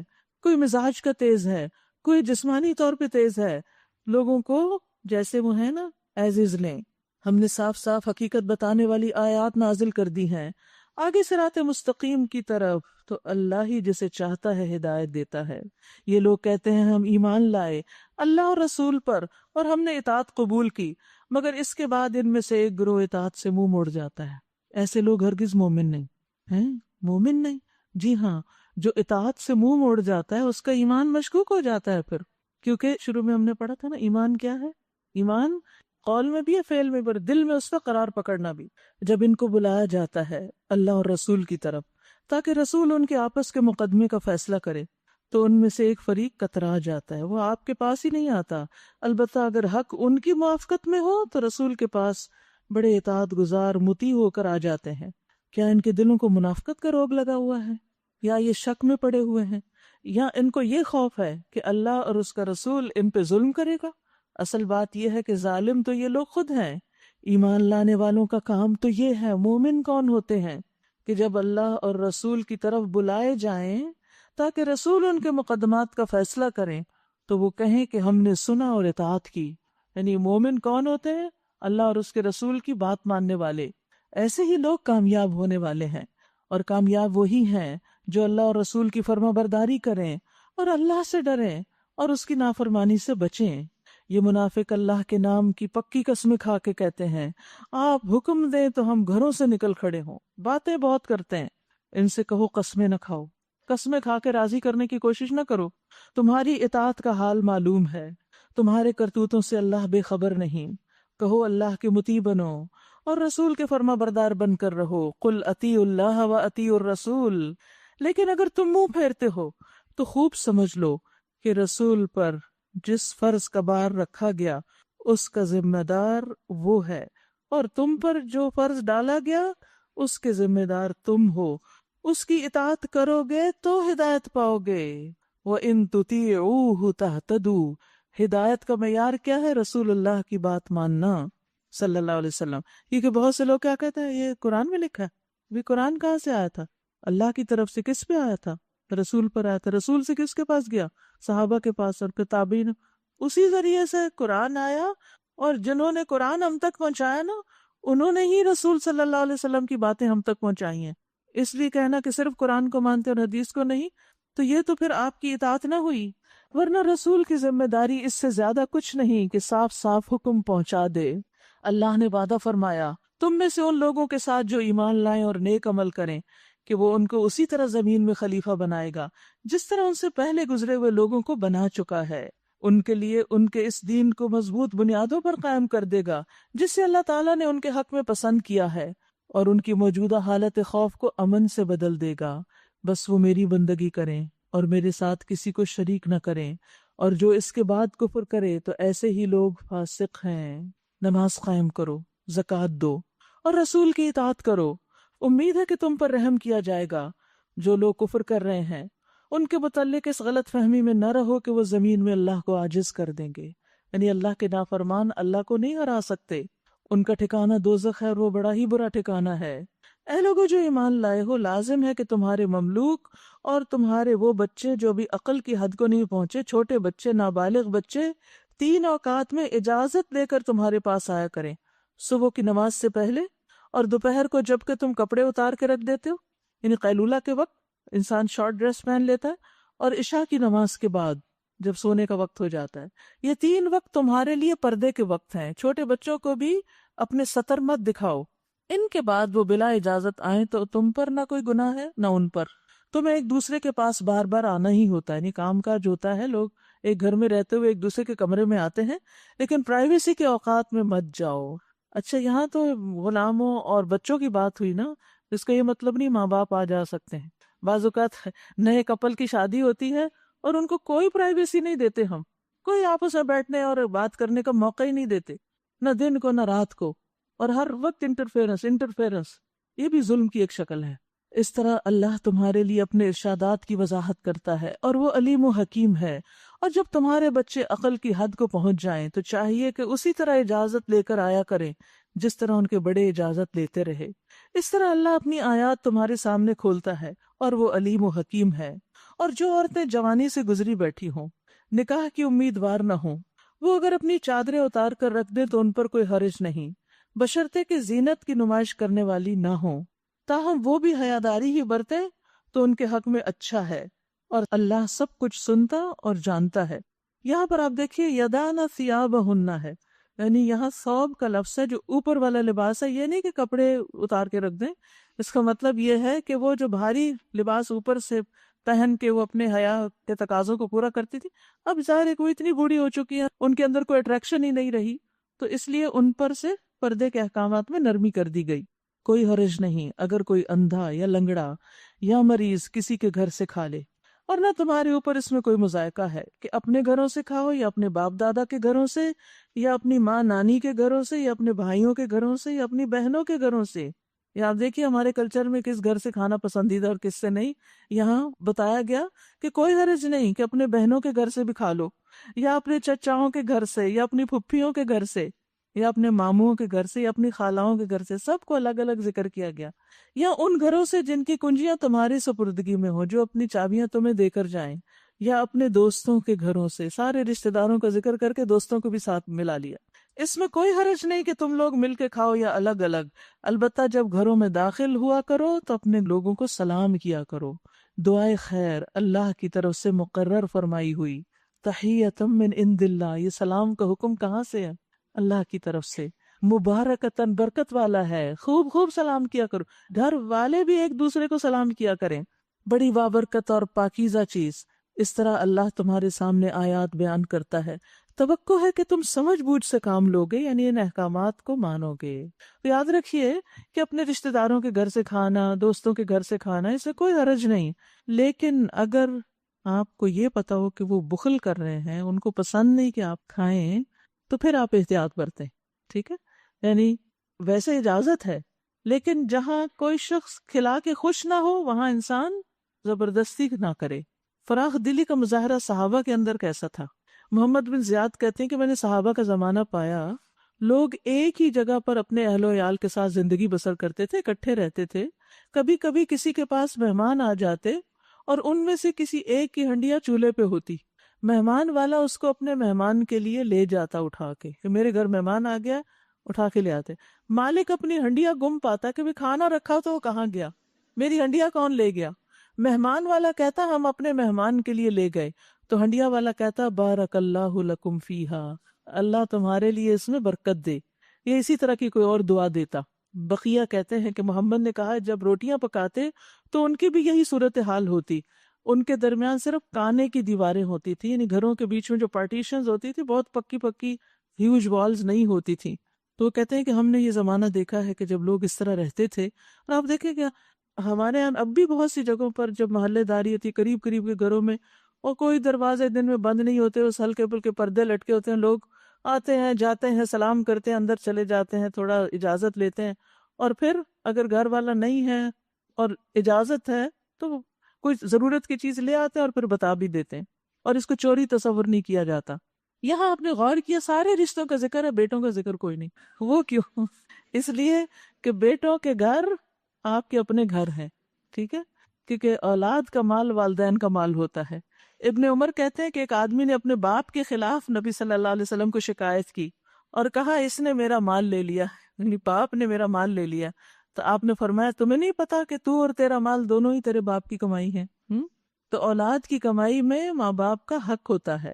عمارہ بن عمیر کی پھوپھی سے روایت ہے، انہوں نے حضرت عائشہ سے پوچھا میری گود میں ایک یتیم بچہ ہے، کیا میں اس کے مال میں سے کچھ کھا سکتی ہوں؟ انہوں نے کہا کہ رسول اللہ صلی اللہ علیہ وسلم نے فرمایا آدمی کی پاکیزہ خوراک اس کی اپنی کمائی کی ہے، اور اس کا بیٹا بھی اس کی کمائی ہے۔ یعنی وہ بچہ اس کا اپنا ہی تھا، یتیم تھا، باپ فوت ہو چکا تھا، باپ نے جو پراپرٹی چھوڑی اس بچے کے لیے، تو وہ عورت پوچھ رہی تھی کہ کیا اس میں سے یہ بچے کے ساتھ میں خود بھی کچھ کھا سکتی ہوں؟ تو کہا کہ اس کا مال تمہارا مال ہے، ضرورت کے تحت تم استعمال کر سکتی ہو۔ ایک اور روایت میں آتا ہے آپ نے فرمایا آدمی کی اولاد بھی اس کی کمائی ہے، یعنی بچے بھی انسان کی کمائی ہے، بلکہ بہترین کمائی ہے، تو ان کے مال میں سے کھاؤ۔ اسی طرح یہاں دوستوں کا ذکر کیا گیا، تو دوستی جو ہے بعض اوقات رشتہ داری سے بھی اہم ہو جاتی ہے، یعنی دوست کو رشتہ داروں کی کیٹیگری میں یہاں رکھا گیا ایک طرح سے، کیونکہ محبت اور دوستی جو ہے یہ بھی انسان کی ایک ضرورت ہوتی ہے، یعنی سب کچھ انسان صرف رشتہ داروں سے ہی نہیں حاصل کرتا، یا انس، محبت، سکون ضروریات کا پورا کرنا یا جو ایک دوسرے کے ساتھ تعلقات میں ہوتا ہے، بلکہ دوستوں کے ساتھ بھی انسان کے ایسے ہی جذبات ہوتے ہیں جیسے اپنے کسی بہن بھائی کے لیے ہوتے ہیں۔ ابن عباس کہتے ہیں کہ دوست رشتہ داروں سے زیادہ تاکید والا ہے یہاں۔ کیا تم نہیں دیکھتے کہ قرآن میں آتا ہے کہ جہنمی لوگ فریاد کرتے ہوئے کہیں گے فما لنا من شافعین ولا صدیق حمیم، ہمارے لیے آج کوئی سفارشی نہیں اور نہ ہمارے لیے کوئی سفارش کرنے والے دلی دوست ہیں، ہمارے دوست بھی چلے گئے۔ تو بعض اوقات دوستوں سے انسان کو وہ خیر حاصل ہوتی ہے جو کبھی اپنے بھی اس طرح کام نہیں آتے۔ تو انسان کو سارے رشتوں کی قدر کرنی چاہیے اور ہر وقت ایک کو دوسرے کے ساتھ کمپیئر نہیں کرنا چاہیے اور یہ نہیں کہنا چاہیے اپنے تو اپنے ہی ہوتے ہیں اور دوسروں کو سناتا رہے انسان، اور وہ جو بیچارہ ہر وقت آپ کی خدمت میں حاضر ہے اس کی آپ کسی احسان کو ہی نہ مانیں اور وہاں آپ اپنوں کی باتیں کرتے رہیں۔ تو اپنا وہی ہے جو آپ کی کیئر کرتا ہے، آپ کا خیال رکھتا ہے، اور رشتہ داریوں کا حق اللہ نے رکھا ہے، وہ نہ بھی کیئر کریں تو ان کے ساتھ کرتے رہیں۔ پھر فرمایا انما المؤمنون الذین آمنوا باللہ ورسولہ، مومن تو اصل میں وہی ہیں جو اللہ اور اس کے رسول کو دل سے مانے، اور جب کسی اجتماعی کام کے موقع پر رسول کے ساتھ ہوں تو اس سے اجازت لیے بغیر نہ جائیں۔ جو لوگ تم سے اجازت مانگتے ہیں وہی اللہ اور رسول کے ماننے والے ہیں، بس جب وہ اپنے کسی کام سے اجازت مانگیں تو جسے تم چاہو اجازت دے دو، یعنی جسے چاہو اجازت دو اور جسے نہ چاہو نہ دو۔ ایسے لوگوں کے حق میں اللہ سے دعائے مغفرت کیا کرو، اللہ یقیناً غفور الرحیم ہے، کیونکہ وہ ایک اہم کام چھوڑ کے جا رہے ہیں، کوتاہی ہے، اگرچہ ان کی کوئی اور ضرورت پیش آ گئی ہے تو ان کے لیے بخشش کی دعا کرو، ان کے خلاف باتیں نہیں کرنی۔ پھر بھی مسلمانوں اپنے درمیان رسول کے بلانے کو آپس میں ایک دوسرے کا سا بلانا مت سمجھ بیٹھو، رسول کا اپنا ایک ادب ہے۔ اللہ ان لوگوں کو خوب جانتا ہے جو تم میں سے ایسے ہیں کہ ایک دوسرے کی آڑ لیتے ہوئے چپکے سے نکل جاتے ہیں۔ رسول کے حکم کی خلاف ورزی کرنے والوں کو ڈرنا چاہیے کہ وہ کسی فتنے میں گرفتار نہ ہو جائے یا ان پر دردناک عذاب نہ آ جائے۔ خبردار رہو، آسمان و زمین میں جو کچھ ہے اللہ کا ہے، تم جس روش پر بھی ہو اللہ اس کو جانتا ہے۔ جس روز لوگ اس کی طرف پلٹیں گے وہ انہیں بتا دے گا کہ وہ کیا کچھ کر کے آئے ہیں، وہ ہر چیز کا علم رکھتا ہے۔ سورۃ الفرقان۔ بسم اللہ الرحمن الرحیم۔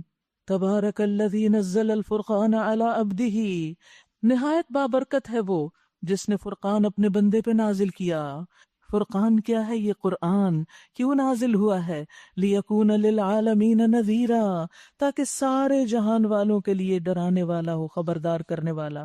قرآن فار آل، وہ جو زمین اور آسمانوں کی بادشاہی کا مالک ہے، جس نے کسی کو بیٹا نہیں بنایا، جس کے ساتھ بادشاہی میں کوئی شریک نہیں، جس نے ہر چیز کو پیدا کیا، پھر اس کی ایک تقدیر مقرر کی۔ یاد رکھیے، تقدیر زمین آسمان کے پیدا ہونے سے بھی 50,000 سال پہلے لکھی گئی تھی، اور ہر چیز کی تقدیر ہے، صرف انسان کی نہیں، باقی چیزوں کی بھی۔ اور یاد رکھیے، تقدیر سے اگر کوئی چیز آگے نکلتی ہے تو وہ نظر ہے، تو اس پہ حاوی ہو جاتی ہے۔ یعنی ایک تکلیف آپ کی قسمت میں نہیں ہوتی، لیکن نظر لگ جائے تو وہ تکلیف پہنچ جاتی ہے۔ پھر لوگوں نے اسے چھوڑ کر ایسے معبود بنا لیے جو کسی چیز کو پیدا نہیں کرتے بلکہ خود پیدا کیے جاتے ہیں، جو خود اپنے لیے بھی کسی نفع نقصان کا اختیار نہیں رکھتے، جو نہ مار سکتے ہیں نہ جلا سکتے ہیں، نہ مرے ہوئے کو پھر اٹھا سکتے ہیں۔ جن لوگوں نے نبی کی بات ماننے سے انکار کر دیا ہے وہ کہتے ہیں کہ یہ فرقان ایک من گڑت چیز ہے، ان قرآن کو نہیں مانتے، جسے اس شخص نے آپ ہی گھڑ لیا، اور کچھ دوسرے لوگوں نے اس کام میں اس کی مدد کی۔ بڑا ظلم اور سخت جھوٹ ہے جس پر یہ لوگ اتر آئے ہیں۔ کہتے ہیں یہ پرانے لوگوں کی لکھی ہوئی چیزیں ہیں جنہیں یہ شخص نقل کراتا ہے اور اسے صبح و شام سنائی جاتی ہیں، یعنی قرآن پر شک کرتے ہیں۔ اے محمد صلی اللہ علیہ وسلم ان سے کہیے، اسے نازل کیا اس نے جو زمین اور آسمانوں کا بھید جانتا ہے، حقیقت یہ ہے کہ وہ بڑا غفور الرحیم ہے، یعنی لوگوں کی ان زیادتیوں پر اور ان باتوں پر بھی درگزر کرتا ہے۔ کہتے ہیں یہ رسول کیسا ہے جو کھانا کھاتا ہے اور بازاروں میں چلتا پھرتا ہے، کیوں نہ اس کے پاس کوئی فرشتہ بھیجا گیا جو اس کے ساتھ رہتا اور نہ ماننے والوں کو دھمکاتا، یا اور کچھ نہیں تو اس کے لیے کوئی خزانہ ہی اتار دیا جاتا، یا اس کے پاس کوئی باغ ہی ہوتا جس سے یہ اطمینان کی روزی حاصل کرتا۔ اور ظالم کہتے ہیں تم لوگ تو ایک سحر زدہ آدمی کے پیچھے لگ گئے ہو، دیکھو کیسی کیسی عجیب حجتیں یہ لوگ تمہارے آگے پیش کر رہے ہیں، ایسے بہکے ہیں کہ کوئی ٹھکانے کی بات ان کو نہیں سوچتی۔ تبارک الذی ان شاء جعل لک خیرا من ذلک، بڑا بابرکت ہے وہ جو اگر چاہے تو ان کی تجویز کردہ چیزوں سے زیادہ بڑھ چڑھ کر تم کو دے سکتا ہے۔ ایک نہیں بہت سے باغ جن کے نیچے نہریں بہتی ہوں اور بڑے بڑے محلات۔ اصل بات یہ ہے کہ یہ لوگ اس گھڑی کو یعنی آخرت کو جھٹلا چکے ہیں، اور جو اس گھڑی کو جھٹلائے اس کے لیے ہم نے بھڑکتی ہوئی آگ مہیا کر رکھی ہے۔ وہ جب دور سے ان کو دیکھے گی تو یہ اس کے غضب اور جوش کی آوازیں سن لیں گے، اور جب یہ دست و پا بستہ ان میں ایک تنگ جگہ ٹھونسے جائیں گے تو اپنی موت کو پکارنے لگیں گے۔ اس وقت کہا جائے گا آج ایک موت نہیں بہت سی موتیں پکارو۔ ان سے پوچھو یہ انجام اچھا ہے یا وہ ابدی جنت جس کا وعدہ پرہیزگاروں سے کیا گیا، جو ان کے عمل کی جزا اور ان کے سفر کی آخری منزل ہوگی، جس میں ان کی ہر خواہش پوری ہوگی، جس میں وہ ہمیشہ ہمیشہ رہیں گے، جس کا عطا کرنا تمہارے رب کے ذمہ ایک واجب الادا وعدہ ہے۔ اور وہ وہی دن ہوگا جب کہ تمہارا رب ان لوگوں کو بھی گھیر لائے گا اور ان کے معبودوں کو بھی بلا لے گا جنہیں آج یہ اللہ کو چھوڑ کر پوج رہے ہیں۔ پھر وہ ان سے پوچھے گا کیا تم نے میرے ان بندوں کو گمراہ کیا تھا یا خود راہ راست سے بھٹک گئے تھے؟ وہ عرض کریں گے پاک ہے آپ کی ذات، ہماری تو یہ بھی مجال نہ تھی کہ آپ کے سوا کسی کو اپنا مولا بنائیں، مگر آپ نے ان کو اور ان کے باپ دادا کو خوب سامان زندگی دیا، حتیٰ کہ یہ سبق بھول گئے اور شامت زدہ ہو کر رہے۔ یوں جھٹلا دیں گے وہ تمہارے معبود تمہاری ان باتوں کو جو آج تم کہہ رہے ہو، پھر تم نہ اپنی شامت کو ٹال سکو گے نہ کہیں سے مدد پا سکو گے، اور جو بھی تم میں سے ظلم کرے اسے ہم سخت عذاب کا مزہ چکھائیں گے۔ وَمَا أَرْسَلْنَا قَبْلَكَ مِنَ الْمُرْسَلِينَ إِلَّا إِنَّهُمْ لَيَأْكُلُونَ الطَّعَامَ وَيَمْشُونَ فِي الْأَسْوَاقِ۔ اے محمد صلی اللہ علیہ وسلم، آپ سے پہلے جو رسول بھی ہم نے بھیجے تھے وہ سب بھی کھانا کھانے والے اور بازاروں میں چلنے پھرنے والے لوگ ہی تھے۔ دراصل ہم نے تم لوگوں کو ایک دوسرے کے لیے آزمائش کا ذریعہ بنا دیا۔ وَجَعَلْنَا بَعْدَكُمْ لِبَعْدٍ فِتْنَةً أَتَصْبِرُونَ، کیا تم صبر کرو گے؟ وَكَانَ رَبُّكَ بَصِيرًا، تمہارا رب سب کچھ سنتا ہے۔ یاد رکھیے انسان کے لیے امتحان ہے۔ کبھی ایک غنی شخص فقیر کے لیے آزمائش بن جاتا ہے کہ وہ اس کو دیکھتا رہتا ہے اس کے پاس اتنا ہے میرے پاس کیوں نہیں، حسد کا شکار ہو جاتا ہے۔ اور کبھی امیر کے لیے فقیر آزمائش ہوتا ہے جب وہ اس سے کچھ مانگنے آ جاتا ہے۔ کبھی تندرست انسان مریض کے لیے آزمائش بن جاتا ہے، اور کبھی مریض تندرست کے لیے اس کو سنبھالنا پڑتا ہے۔ کبھی ماں باپ بچوں کے لیے آزمائش بن جاتے ہیں، اور کبھی بچے ماں باپ کا امتحان بن جاتے ہیں۔ کبھی ایک معزز اور شریف انسان گھٹیا انسان کے لیے فتنہ ہو جاتا ہے۔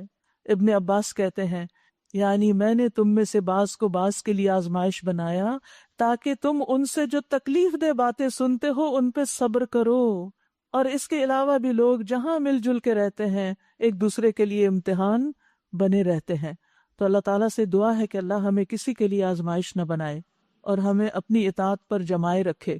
آج جو آپ نے سورۃ الفرقان میں پڑھا نا کہ اللہ تعالیٰ نے یہ فرقان نازل کیا تاکہ ساری دنیا والوں کے لیے ایک نذیر بنے، اور اسی طرح پہلے بھی ہم نے پڑھا ہوا خیر مما یجمعون۔ وآخر دعوانا ان الحمد للہ رب العالمین۔ سبحانک اللہم وبحمدک اشہد ان لا الہ الا انت استغفرک واتوب الیک۔ السلام علیکم ورحمۃ اللہ وبرکاتہ۔